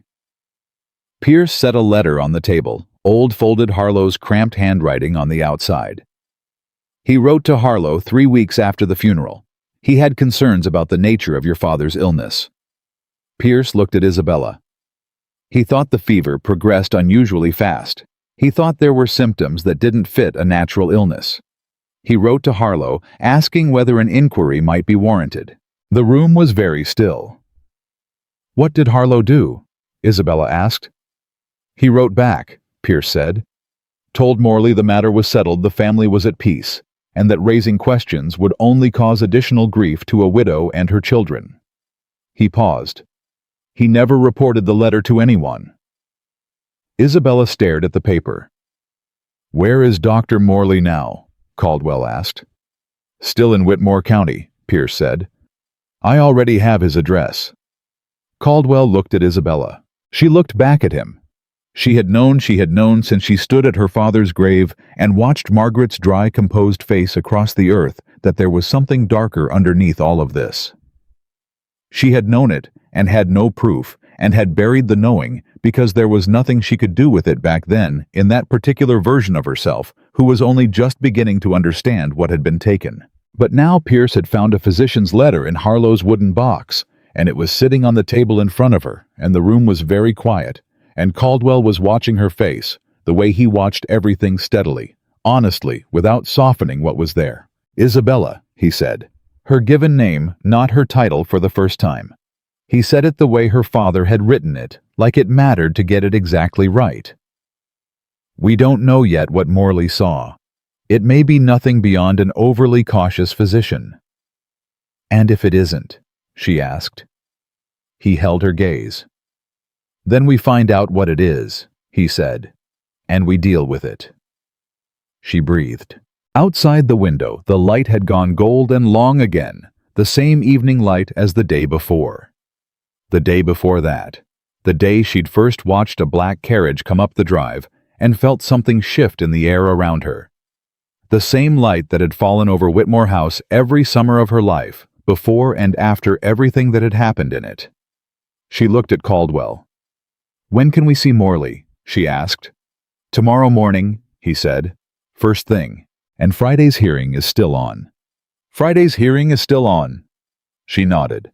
She reached for her coffee, cold now, entirely cold, and drank it anyway, because she needed something to do with her hands, while the largest and most terrible possibility she'd yet entertained settled into its place alongside everything else she was carrying. She had told Margaret 2 days ago that she'd known what she was for 4 years and had been waiting for someone to put it in writing. She had meant it. But she was beginning to understand that the writing was going to go deeper than she'd known. And that the truth her father had promised her, the truth, with enough teeth to survive, Margaret Whitmore had more teeth than either of them had counted on. Dr. James Morley lived alone. His wife had died some years back. His children had moved to other counties, and he had continued practicing medicine in Whitmore County, the way some men continue doing the only thing they know, out of habit, out of obligation, out of the particular stubbornness of a person who cannot figure out what else to do with himself. He opened the door before Caldwell finished knocking, which meant he'd seen them coming up the walk, which meant he'd been watching for someone to come for a long time. He was a slight man, somewhere past 60, with the careful eyes of someone who had spent decades looking at things other people preferred not to examine too closely. He looked at Isabella first, directly the way Clara had, and then at Caldwell, and then he stepped back from the door. "I wondered when someone would come," he said. He said it the way people say things they've rehearsed in their heads so many times that the words have worn smooth. "Then you know why we're here," Caldwell said. "I know what I wrote to Harlow," Morley said, "and I know he buried it. Come in." His sitting room was orderly and a little sparse, the home of a man who had stopped accumulating things. He sat across from them in a straight-backed chair and folded his hands on his knee and looked at Isabella with the direct clinical attention of someone conducting an examination. "You're Charles Harper's daughter," he said. "Yes, sir." "You have his jaw, and his way of sitting straight like you're prepared for something." He paused. "He sat like that too, even at the end when he was very weak." Isabella went still. "You were with him at the end?" "I was his physician," Morley said. "I attended him throughout his illness. I was there when he died." He looked down at his folded hands. "And I have not had a comfortable night since, if I'm being honest with you." The room was very quiet. "Dr. Morley," Caldwell said, "tell us about the illness." Morley told them. He'd been called to Whitmore House in the second week of February 1809. Charles Harper had a fever, not unusual for a Virginia winter, not initially alarming. He'd prescribed rest and monitored the situation. By the third day he was concerned. By the fifth, he was alarmed. The fever's progression had an unusual quality, not the natural arc of a body fighting infection, rising and breaking and recovering. Something more consistent, more sustained, more deliberate, though he had not used that word at the time because he was a physician in a respectable household and not a man who made accusations he couldn't support. Charles Harper was dead within 3 weeks of Morley's first visit. "What did you put on the death record?" Caldwell asked. "Fever," Morley said. "Because that was accurate as far as it went. He died of a fever. What I could not put on the record was what I suspected caused the fever to be what it was." He looked at Isabella. "I want you to understand that I had no proof. I had suspicion. I had a pattern of symptoms that I had seen once before in a different situation entirely that made me uncomfortable." "What kind of symptoms?" Isabella asked. Morley was quiet for a moment, choosing his words with the care of a man who understood that what he said next would not be retrievable once it was said. "The kind," he said carefully, "that are consistent with the prolonged administration of certain plant-based compounds. Compounds that are not difficult to obtain for someone with knowledge of such things. Compounds that produce in sufficient and sustained doses a fever that does not break." Isabella heard the words. She heard them land. She felt where they landed, not surprise exactly. She had been carrying the shape of this possibility for 4 years without ever letting herself look at it directly. But hearing it named in a quiet room by a man who had been holding it for just as long was different from carrying it in the dark. She kept her voice very even. "You believed my father was being poisoned." "I believed it was possible," Morley said. "I wrote to Harlow because I thought someone with standing should be informed. Someone who could make the appropriate inquiry without the accusation coming directly from me." He pressed his lips together. "Harlow told me I was mistaken, that I was seeing things that weren't there, that Mr. Harper had been a sick man for some time, which was partially true. He did have an underlying weakness in his chest, and that raising questions would only harm the family." "And you let it go," Caldwell said. Morley met his eyes. "I let it go," he said, "and I have lived with that. I will not ask for your understanding because I don't deserve it. I'm telling you now because it's the only thing left I can do that might be worth something." Caldwell looked at him for a long moment. "Are you willing to give a sworn statement to the magistrate?" "Yes." "Today. Today. Tomorrow. However many times you need me to say it." Morley looked at Isabella. "Miss Harper, I am sorry. I am sorry I didn't push harder, and I am sorry I let a man I respected die without—" He stopped. His voice had done something at the end of the sentence that he controlled quickly and firmly. "I am sorry." Isabella looked at him. She thought about what Caldwell had said on the courthouse steps. The kind of anger that knows where it's going. "Come to the courthouse this afternoon," she said. "Tell the magistrate what you told us. That is all I need from you." He nodded. He looked, she thought, slightly less hollow than when they'd arrived. They were back on the street before Isabella spoke again. "She killed him," she said. It wasn't a question. It wasn't even really directed at Caldwell. It was the particular sound a person makes when something they've been carrying in the dark finally steps into the light and is exactly the shape they always feared it was. Caldwell walked beside her. He didn't rush to answer, and she was glad of it. She needed a moment to breathe around the edges of the thing before it could be talked about practically. "The evidence suggests it's possible," he said finally. "Morley's testimony combined with the financial timeline the Richmond account opened before your father's death, the will prepared in advance, it builds a picture." "It's more than a picture," Isabella said. "Yes," he said. "It is." She walked another few steps. The town moved around her. The ordinary sounds of a Thursday morning in summer, people conducting ordinary business in ordinary ways, the world entirely unaware. "Will Alden pursue it?" she said. "The civil case gives him grounds to request a criminal inquiry," Caldwell said. "Whether the county prosecutor takes it further depends on the quality of the evidence and the political will to act against a woman of Margaret's standing." He paused. "But the civil case is solid regardless. Even if the criminal question remains unresolved, your estate is coming back to you. That is not in doubt anymore."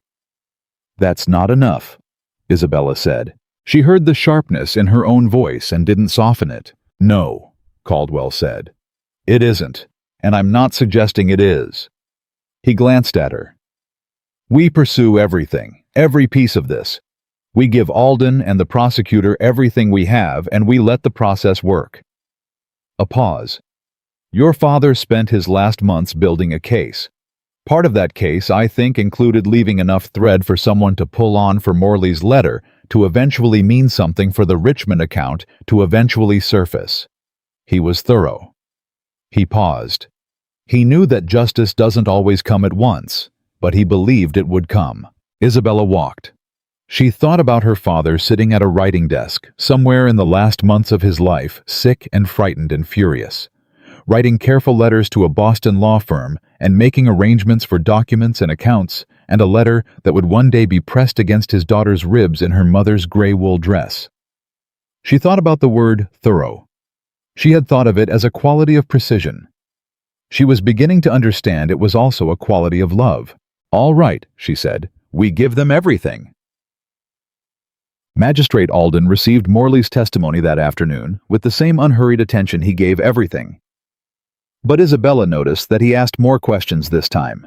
Longer questions, more specific, with the slightly sharper focus of a man who understood that what he was hearing had crossed a line from civil dispute into something considerably more serious. When Morley finished, Alden sat back and was silent for almost a full minute. Then he said, "I am going to contact the county prosecutor." He said it the way men say things they've decided before they've said them aloud, the statement, not a decision, but an announcement. "I want the Friday hearing to proceed as scheduled," he continued. "But I am formally notifying both parties that the scope of this inquiry has expanded. Mrs. Harper will be informed that the Friday hearing now includes questions relevant to a potential criminal proceeding, and she has the right to at her own discretion have counsel present." "She already has counsel," Caldwell said. "Proctor," Alden said with a dryness that suggested his opinion of Proctor was not high. "Yes, he will be notified as well." After they left Alden's office, Pierce fell into step beside Caldwell with the look of a man who had been waiting to deliver something. "Margaret's been to the bank," Pierce said. Caldwell stopped walking. "Which bank?" "The Harper estate account, the primary one in town. She went this morning 2 hours after we were there with Harlow's records." Pierce kept his voice low. "She tried to withdraw funds, significant funds. The account manager refused, told her the account was under court injunction and no withdrawals were permitted without magistrate's approval. "What did she do?" Isabella asked. "She left," Pierce said. Calmly. Told the account manager he was making a professional error. Then she left.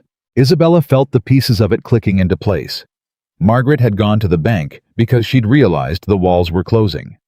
She'd tried to move money because that was what Margaret did when she was losing ground. She moved assets, covered tracks, repositioned herself for whatever came next. She had been doing it for years, and the bank had said no. For the first time in 4 years, someone with actual authority had looked Margaret Whitmore Harper in the face and said no. "She's panicking," Isabella said. "She's calculating," Caldwell corrected. "There's a difference. A panicking person makes random moves. Margaret makes strategic ones. The bank was a strategic move. She was testing whether the injunction had real teeth." He paused. "Now she knows it does." "What's her next move?"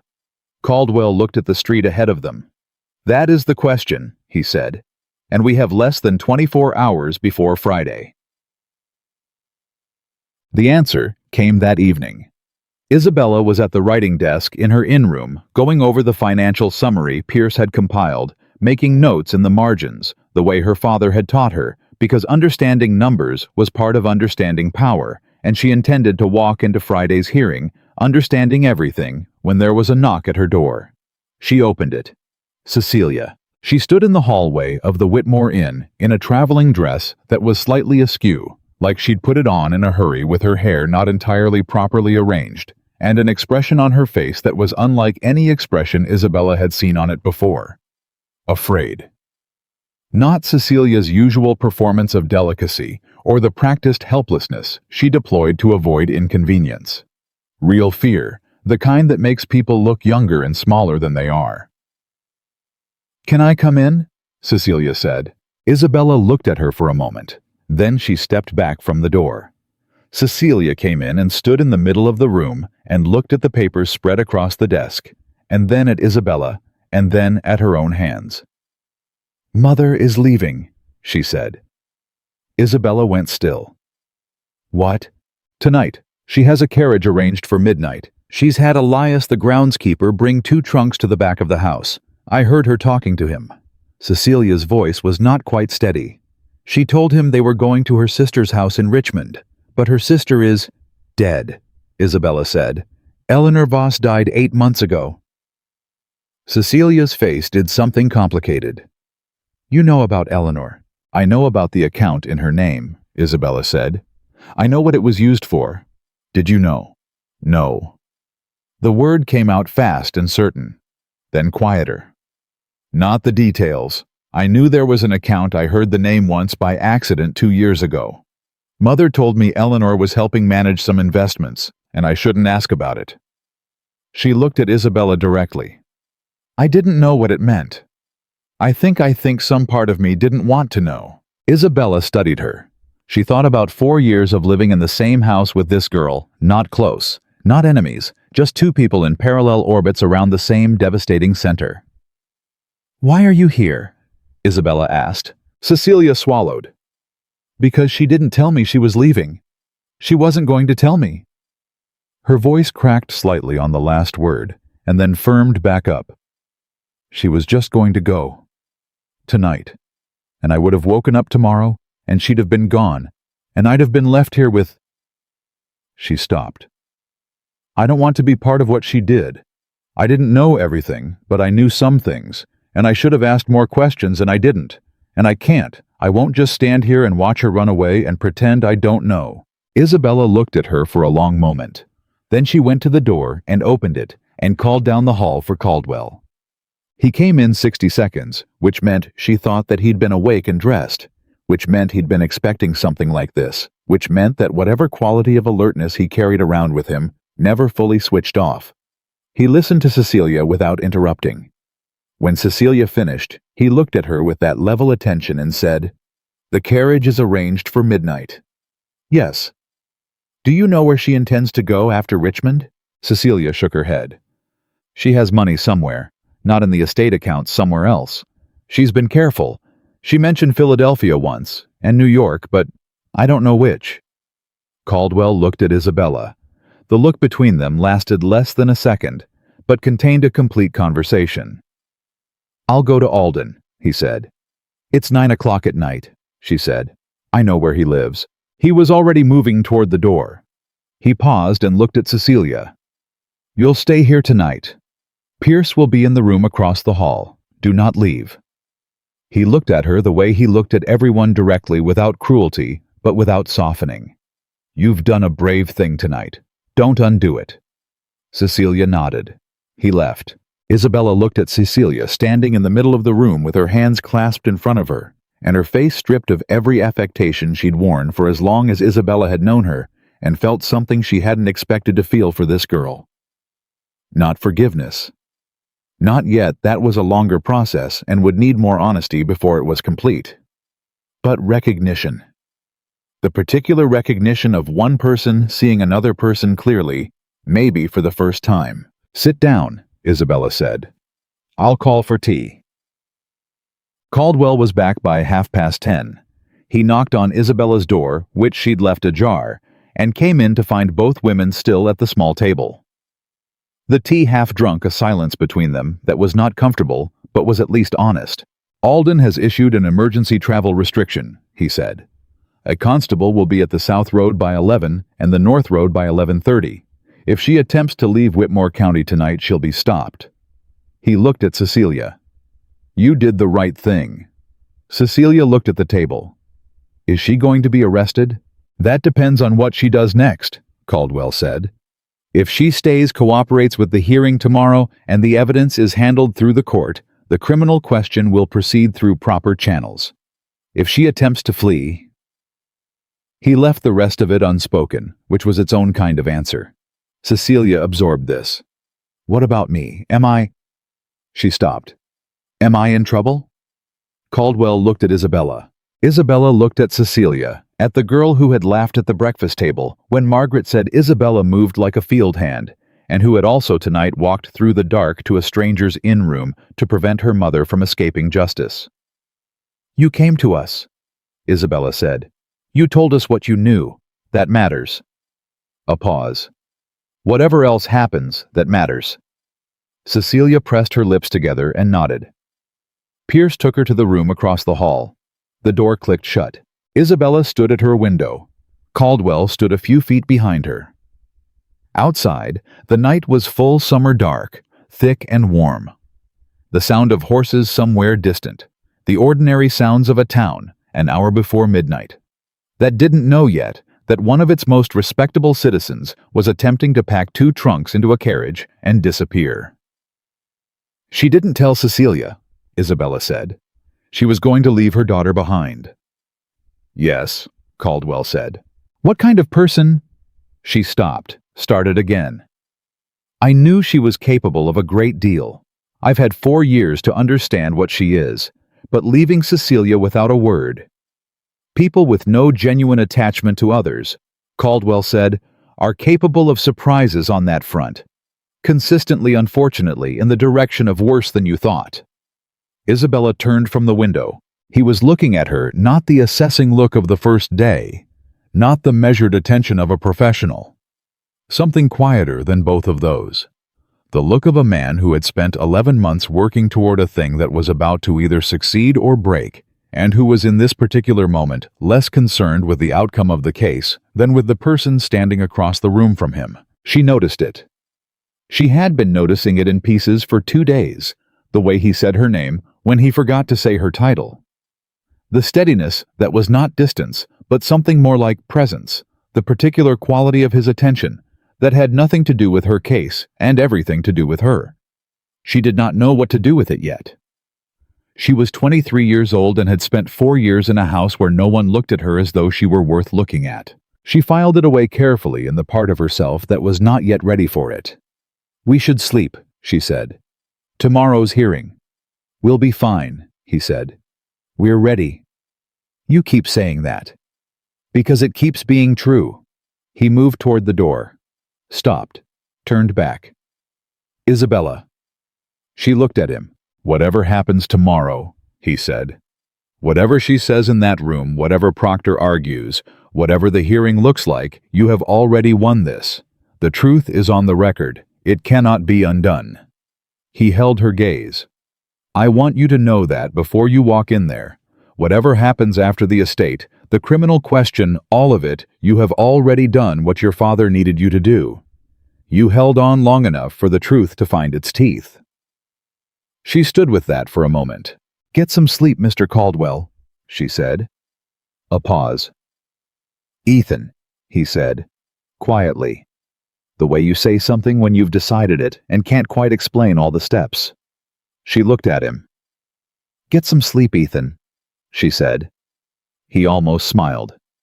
He went. Friday morning arrived the way important things do, the same as every other morning, indifferent to its own significance. Isabella was at the courthouse at 8:30, 30 minutes before the hearing was scheduled. Caldwell was already there. Pierce was already there. Clara Simmons was in the hall outside Alden's office, sitting very straight in a wooden chair wearing her good dress. Dr. Morley was at the far end of the hall with his hat in his hands. At 8:55, Margaret Harper arrived. She came through the courthouse door with Proctor at her shoulder, and her head perfectly level, and her expression composed into the particular arrangement of wronged dignity that Isabella recognized as Margaret's most carefully constructed performance. She was dressed impeccably.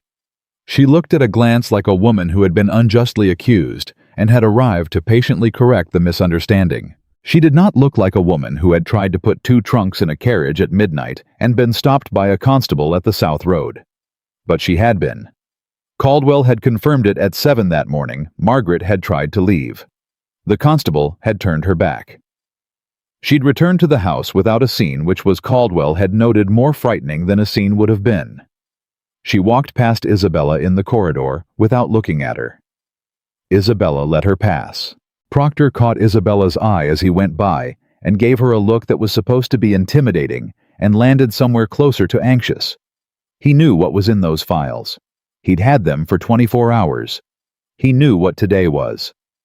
At 9 o'clock, Alden opened the hearing. It went for 4 hours. Caldwell presented the complete financial record, every transaction, every transfer, every deposit into the Eleanor Voss account from February 1809 through June of 1812. He presented Harlow's records, including the letter Morley had sent, and the reply that had buried it. He presented Clara's testimony, read into the record by Alden's clerk, Clara present and willing to be questioned. He presented Morley's testimony, which Proctor challenged 3 times, and which Morley supported with the same steady, plain precision each time. He presented the authenticated will, the real one, the one Charles Harper had signed in the presence of 2 witnesses who were both still alive and both reachable, one of whom Pierce had already contacted and who had submitted a written statement, Proctor argued.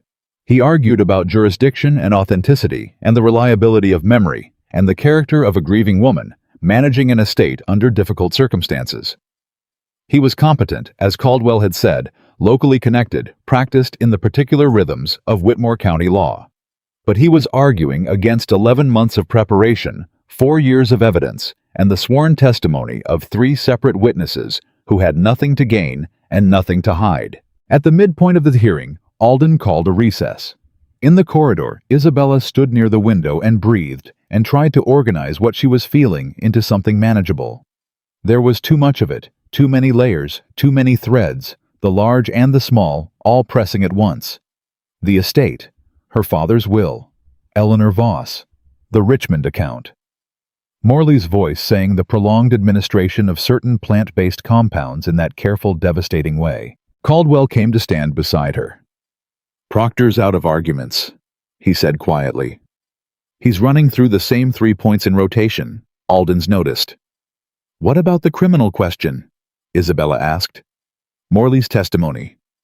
"Alden has already been in contact with the prosecutor. That process will move separately on its own timeline. It won't be resolved today." He paused. "But it will be resolved." She nodded. "The estate?" she said. "Today. That's what today decides." "Yes." "Then let's finish it," she said. They went back in. The second half of the hearing was shorter. Proctor made his final arguments. Caldwell made his. Alden asked 3 clarifying questions, all directed at the financial record, and received 3 clear answers. Then he asked Margaret to stand. She stood. Her posture was perfect. Her expression had not changed in 4 hours. She was to the last the composed and impeccable woman she had constructed herself to be, every element in its proper place, designed to communicate exactly the right thing. But her hands, Isabella noticed, were clasped very tightly in front of her. "Mrs. Harper," Alden said, "in light of the evidence presented today, I am finding in favor of Miss Isabella Marie Harper in the matter of the Harper estate." The revised will executed by Charles Harper in September of 1808 is the legally valid document governing the disposition of his estate. All assets, property, accounts, and holdings of the Harper estate pass to Miss Harper effective immediately upon my signature. He looked at her steadily. The trust arrangement under which you have administered the estate is hereby dissolved. You are to vacate Whitmore House within 7 days and surrender all estate documents, keys, and financial instruments to Miss Harper or her legal representative. Margaret stood. She said nothing. Alden continued. Additionally, given the evidence presented regarding the Eleanor Voss account and the testimony of Dr. James Morley, I am referring this matter to the county prosecutor's office for investigation into potential criminal charges. You will be required to remain in Whitmore County pending that investigation. You will not leave the county without prior approval from this court. He set down his pen. This hearing is adjourned. The room was not dramatic about it. Chairs scraped, papers rustled. Proctor began speaking to Margaret in a low, urgent voice, and she listened to him with the attentive stillness of someone who had already made their calculations and was simply waiting for the appropriate moment to act on them. She did not look at Isabella. Not once. Not in 4 hours of testimony about what had been done to her family, to her father, to 4 years of her life, Margaret Whitmore. Harper did not once look at the girl she had taken everything from. Isabella watched her for a moment. She had expected to feel something large at this moment. Something conclusive. She had spent 4 years building toward a moment of vindication and had imagined in her darker and more honest hours that it would feel like water after a drought, immediate, total, overwhelming relief. Instead, she felt something quieter and more complicated. Something that was partly grief for what the vindication couldn't undo. Partly exhaustion. Partly the strange stillness that comes when you've been moving so hard toward something for so long that stopping even in victory feels disorienting. And partly unexpectedly, like something walking into the light from a direction she hadn't expected, something that might eventually become peace. Clara touched her shoulder as she passed. "It's done," she said. "Simple. True." Dr. Morley shook her hand without speaking, which said more than speaking would have. Pierce gathered the leather cases with the efficient energy of a man already thinking about the next task. And Caldwell Ethan came to stand beside her as the room emptied, and he didn't say anything immediately, and she was grateful for that, because she needed a moment before words would be useful. Then he said, "The estate is yours." She breathed. "The estate is mine," she said.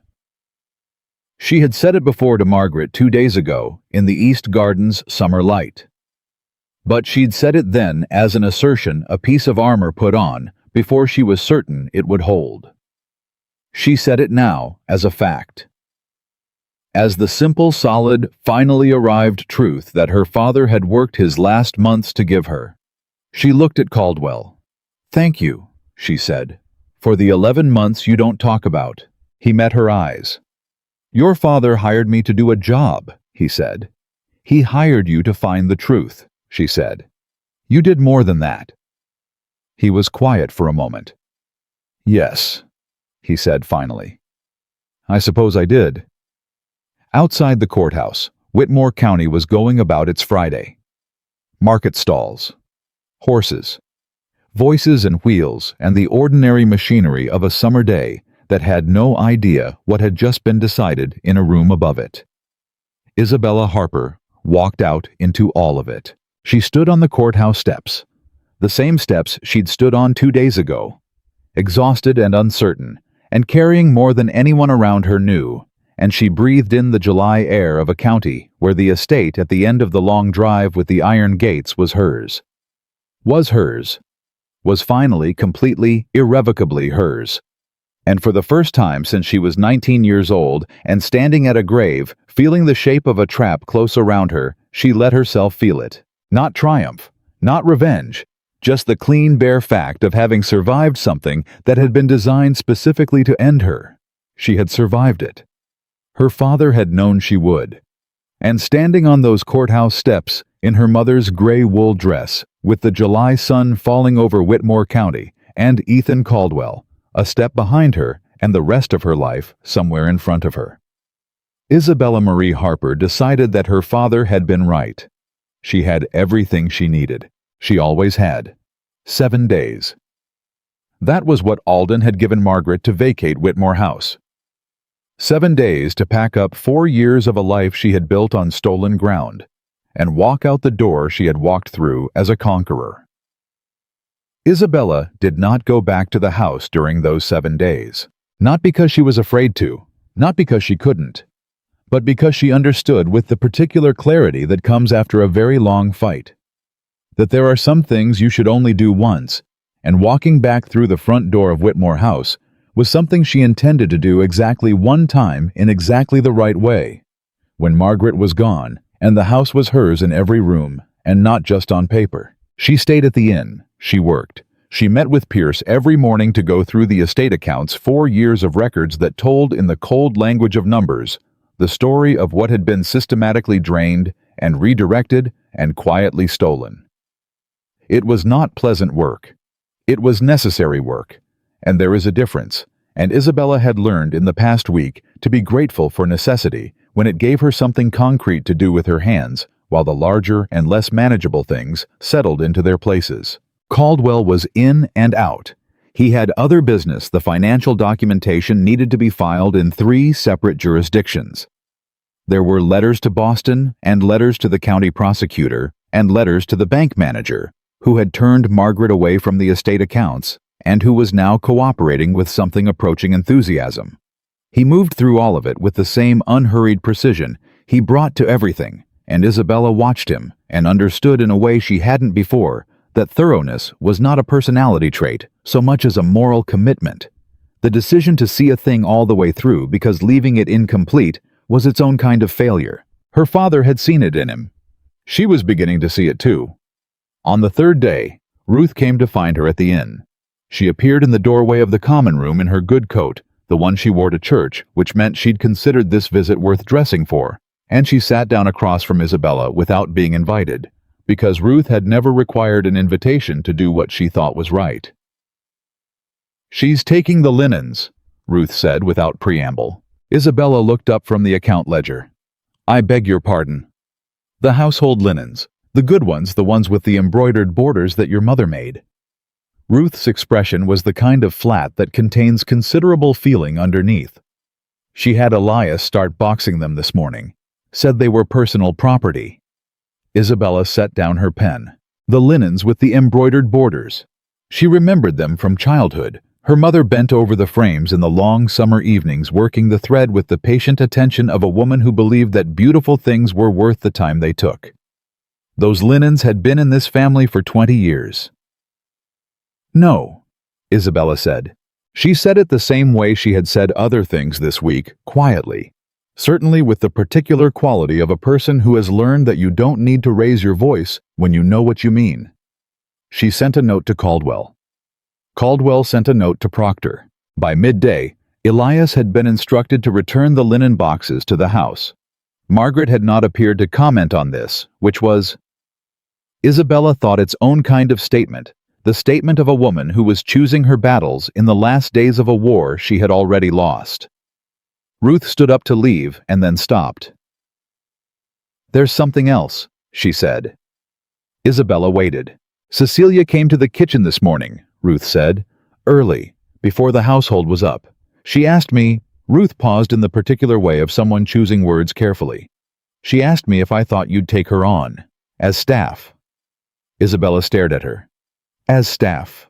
She said she has no money of her own, nothing in her name. Said her mother never put anything in her name because it was always easier to keep it centralized.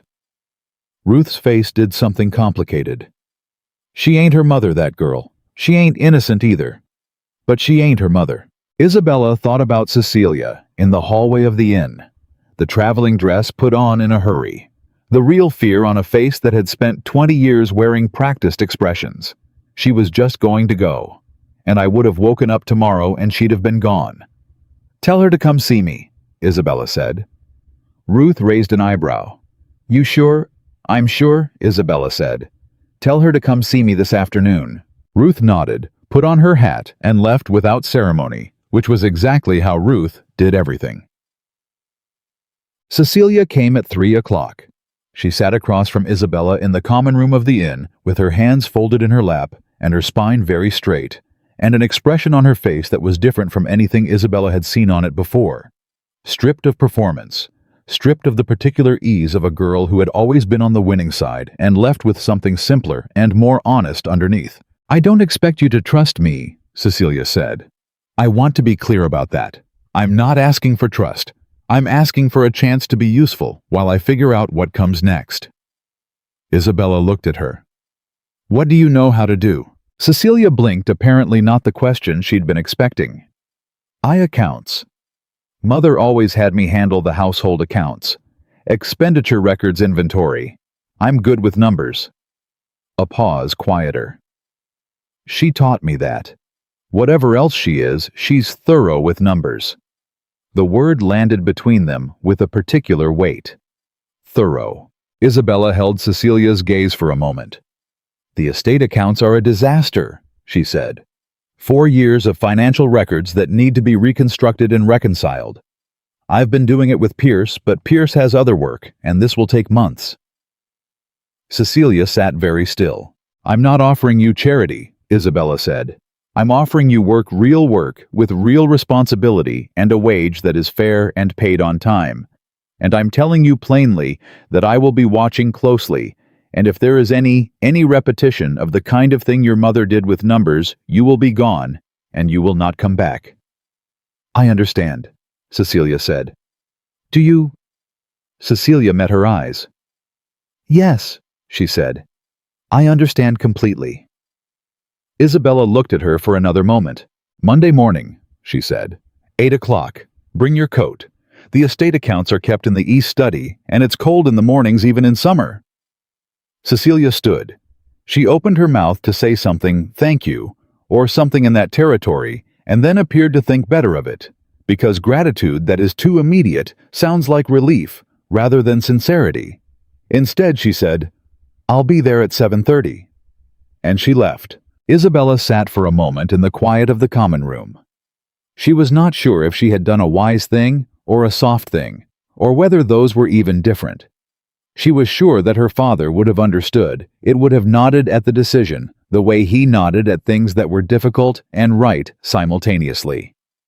She went back to the ledger. On the 5th day, the county prosecutor paid a call. His name was Amos Garrett, and he was a spare, precise man who reminded Isabella slightly of Caldwell, except without the particular quality of stillness.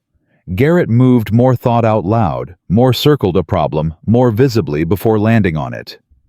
He came to the inn with a leather folder and sat across from Isabella and Caldwell and laid out what he had, which was considerable and still not complete. The financial case, he said, was solid. The forged will, the Richmond account, the 4 years of transfers taken together, they constituted clear and prosecutable fraud. That case was moving forward. The question of what had happened to Charles Harper was more complicated. Morley's testimony established suspicion. It established professional concern and a pattern of symptoms that warranted inquiry. But establishing what had caused those symptoms 4 years later, with no physical evidence remaining, was, Garrett said carefully, a significant evidentiary challenge. You're saying you can't prove it, Isabella said. Garrett looked at her steadily. I'm saying we can build a case for fraud that will send Margaret Harper to prison. I'm saying the question of what she did to your father may be more difficult to prove beyond reasonable doubt in a court of law. He paused. That is not the same as saying it didn't happen. Isabella held his gaze. "What do you need?" "Anything we don't already have," he said. "Correspondence. Witnesses who can speak to Margaret's behavior during the weeks of your father's illness. Evidence that she had access to or knowledge of the compounds Morley referenced." He paused. "Any documentation from Eleanor Voss's house in Richmond, letters, records, anything that passed between them in writing." Caldwell looked at Pierce. Pierce, who had been sitting quietly in the corner with his pen, looked up. "I can be in Richmond by Tuesday." "You'll find what's there," Caldwell said. It wasn't a question. "I'll find what's there," Pierce said with the calm certainty of a man who had spent 2 weeks finding things that everyone assumed were unfindable. Garrett gathered his folder. He stood, then paused. "Miss Harper," he said, "I want you to understand something. The fraud case is the case I can win quickly and completely. If I pursue the second question, the question of what happened to your father, I will pursue it fully and with everything I have. But it may take longer, and it may be harder, and the outcome is not guaranteed." He looked at her directly. "Do you want me to pursue it?" Isabella thought about her father's letter. "I have spent the last months of my life making certain that the truth has enough teeth." She thought about Morley's face when he said, "I have not had a comfortable night since." She thought about Margaret at the probate hearing, dry-eyed and composed, collecting what she'd stolen. "Yes," she said. "Pursue it." Garrett nodded. He left. The room was quiet for a moment. "It may not result in a conviction," Caldwell said. "Not a warning, just the honest thing said plainly." "I know," Isabella said. "Then why?" "Because the truth deserves to be pursued regardless of whether it wins," she said. "My father believed that. He built an 11-month case he didn't live to see completed because he believed the truth deserved a fair fight." She looked at Caldwell. "That's enough reason."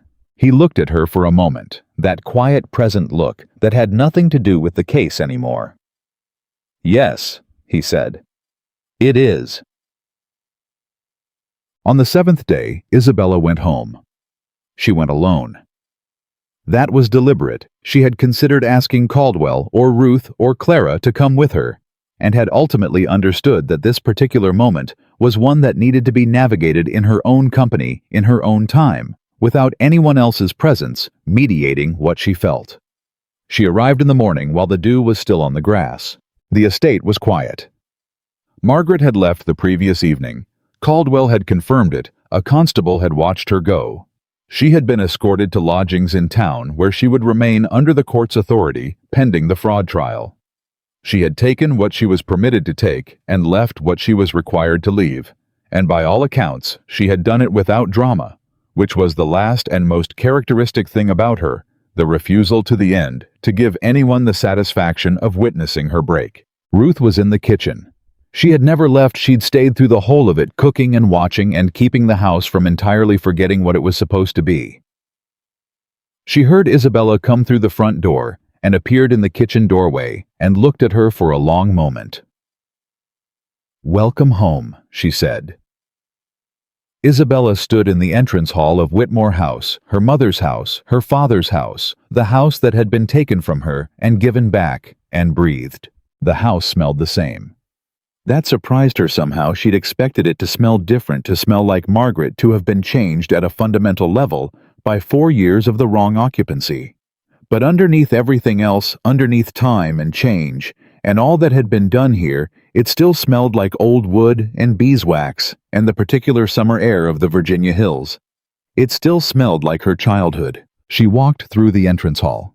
She walked through the parlor, the too perfect parlor, where Caldwell had handed her a packet of documents bound in blue ribbon and called her Miss Harper for the first time.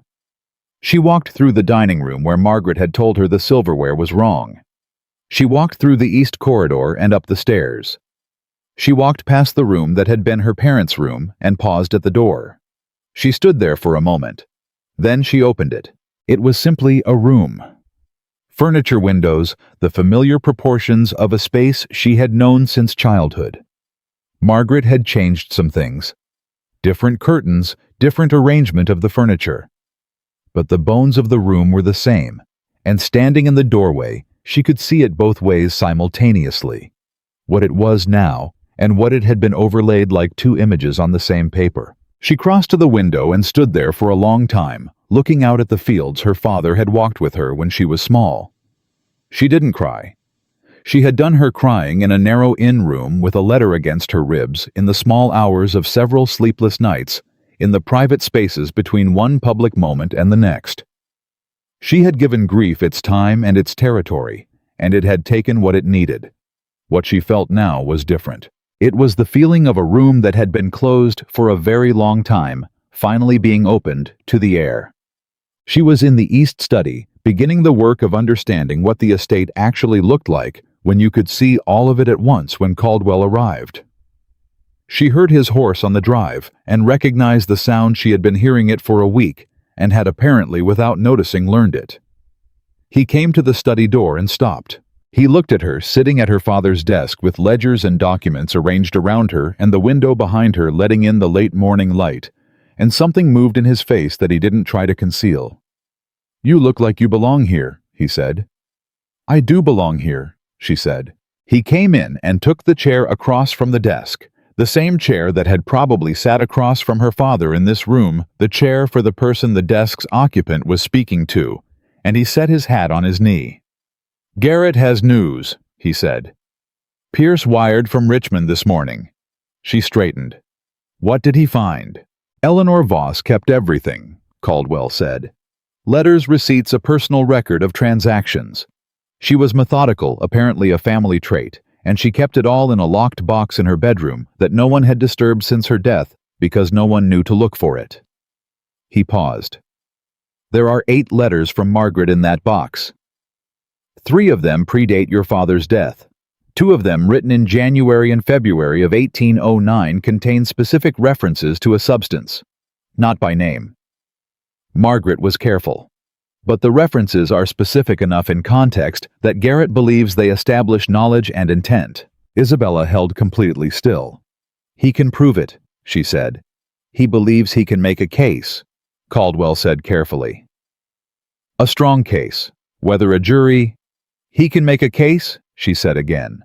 "Not to correct him, just to let the fact of it exist in the room for a moment before it got qualified." Caldwell was quiet. "Your father," he said after a moment, "included a note in his original instruction to our firm, a postscript. I didn't include it in the documents I gave you because it was addressed to me rather than to you, and I needed to decide what to do with it." He reached into his coat and produced a small folded paper. "I've decided." He set it on the desk between them. She looked at it. Her father's handwriting on the outside. E. Caldwell, personal. "He wrote to you directly," she said. "He wrote to thank me primarily," Caldwell said, "for taking the case, for the terms." He paused. "And he wrote to ask me something." Isabella looked up. Caldwell met her eyes. "He asked me to look after you, not in the sense of not as a guardian or a manager. He was clear about that. He knew you didn't need managing." A beat. "He asked me to make sure that when all of this was over, you weren't left alone with it. That someone who understood what it had cost would still be present for whatever came after." He paused. "He said he trusted me to understand what he meant." The study was very quiet. Isabella looked at the folded note on the desk. She thought about her father in the last months of his life, sick, frightened, building his case with everything he had, writing letters and arranging documents, and making sure the truth had enough teeth. And somewhere in the middle of all that, pausing to write a personal note to the lawyer from Boston, asking him not just to win the case, but to stay. He had known. He had looked at Ethan Caldwell and seen something worth asking. "Do you understand what he meant?" Isabella asked. "I do," Caldwell said. "And do you intend to honor it?" He looked at her steadily, that look that had nothing qualifying it anymore. No professional distance, no careful assessment. Just the clean and honest attention of a man who had decided something and had run out of reasons to keep it to himself. "I've been honoring it since the second day," he said. "When you walked into that parlor in your work dress and looked at Harlow like you were twice his size and asked him to name one legitimate explanation." A pause. I think your father may have known me better than I knew myself." Isabella looked at him for a long moment. 4 years of a house that had tried to make her believe she was worth nothing. A week of fighting for the right to stand in a room that had always been hers. A letter under a thin mattress. 14 steps to a kitchen door.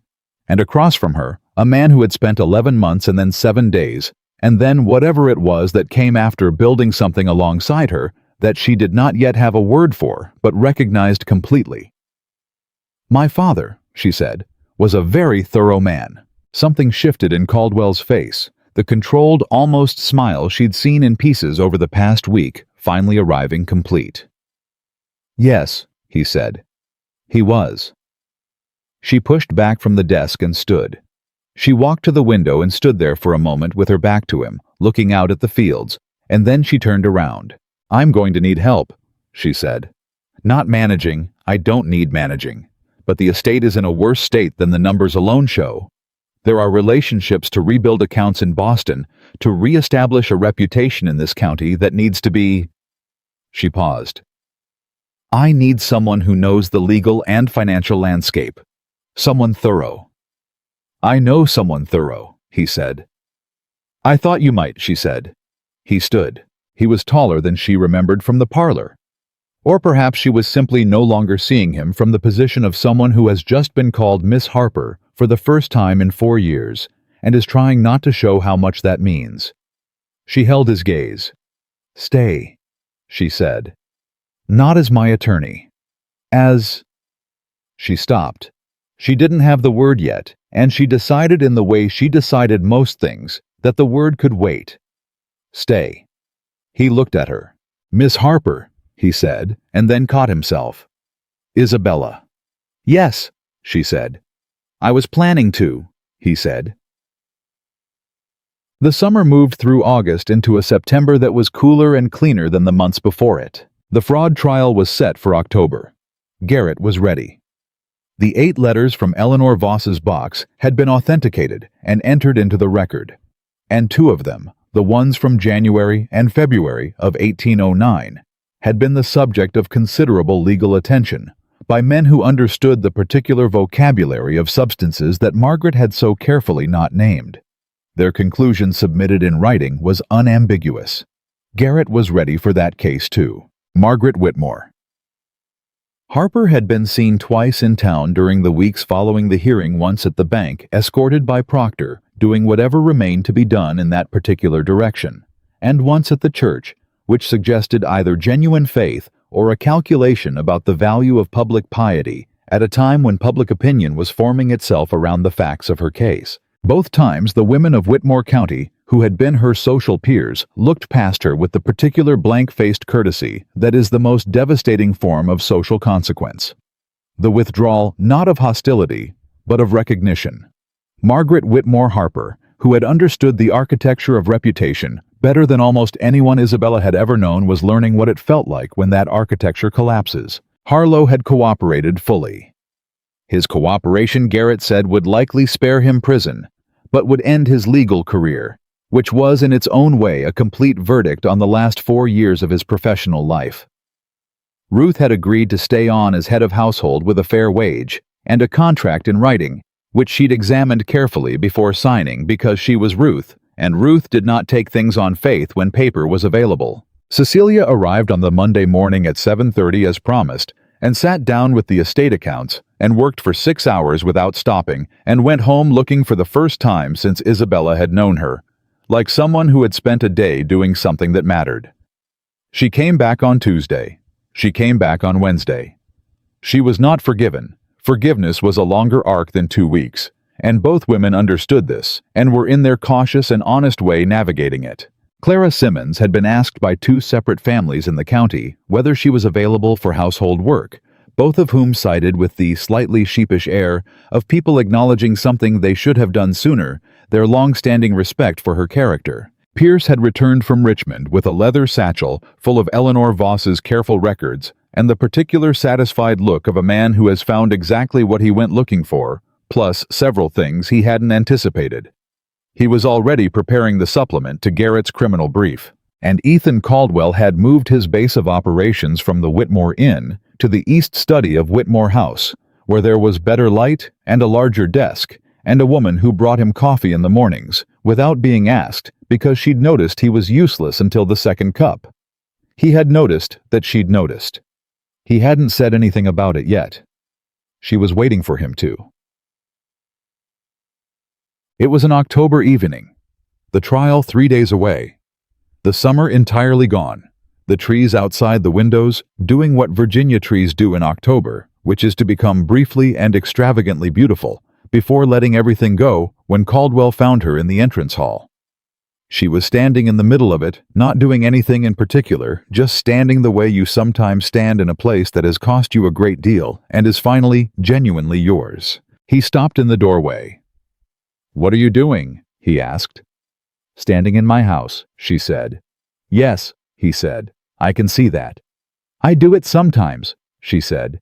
"When the accounts get to be too much, I come out here and stand in it for a few minutes." He came to stand beside her. He didn't say anything because he understood, as he understood most things when words were not the point. They stood there together in the entrance hall of Whitmore House, the house that had been built by a man who was proud of what he'd made, that had been taken by a woman who understood the value of other people's things, that had been fought for by the daughter who had counted 14 steps to a kitchen door and waited 4 years for the truth to find its teeth. "The trial on Thursday," Isabella said. "We're ready," he said. "I know we are." She paused. "I'm not worried about the trial. She stopped, found the word. "I'm thinking about after. What after looks like." He looked at her. "What does it look like?" She considered. "Loud," she said. "My father told me to live loudly. I've been quiet for so long that I've forgotten what that means." A pause. "I think I'm about to remember." Caldwell was looking at her with the look that had no qualifications left in it. "I think," he said carefully, "that you have never been as quiet as you believed you were. You were precise. There is a difference." She looked at him. "My father said you were honest," she said.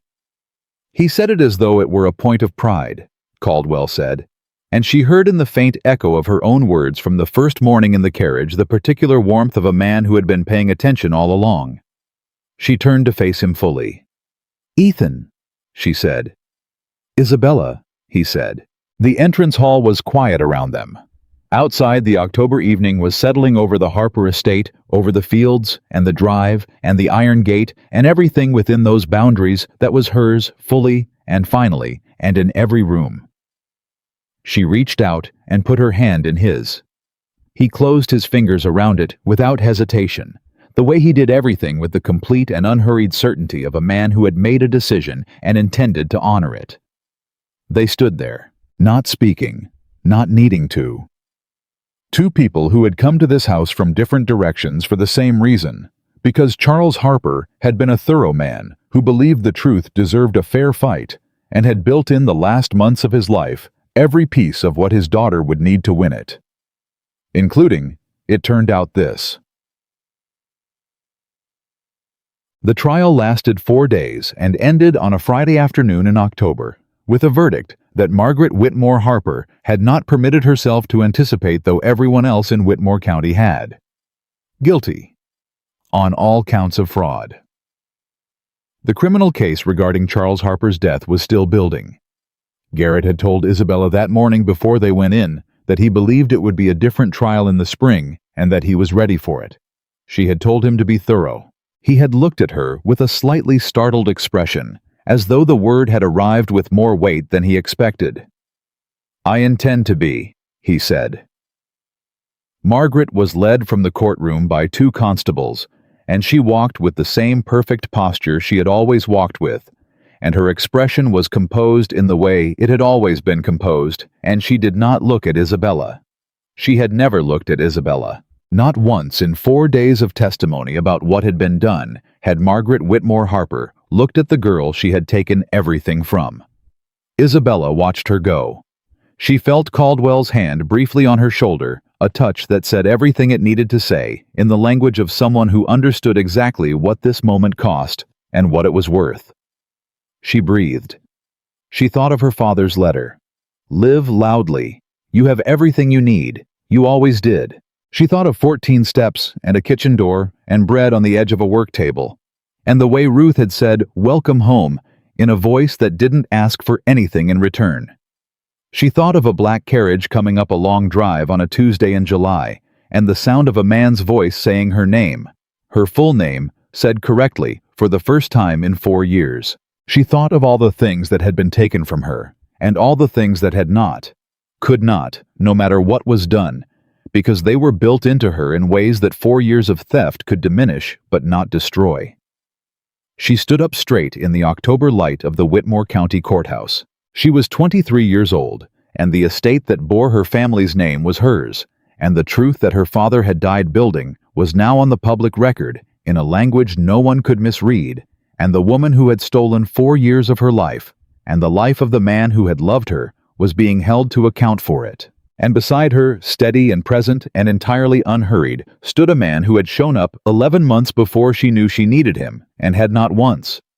Not in a parlor, not in a courthouse corridor, not in the quiet of an October evening in an entrance hall that smelled like beeswax and old wood, looked at her as though she were anything less than exactly what she was. Isabella Marie Harper had survived everything that had been designed to end her. She had not survived it quietly or passively, or by waiting for rescue.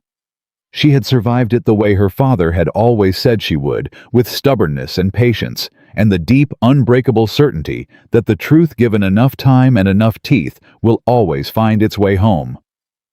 And now at last, so had she.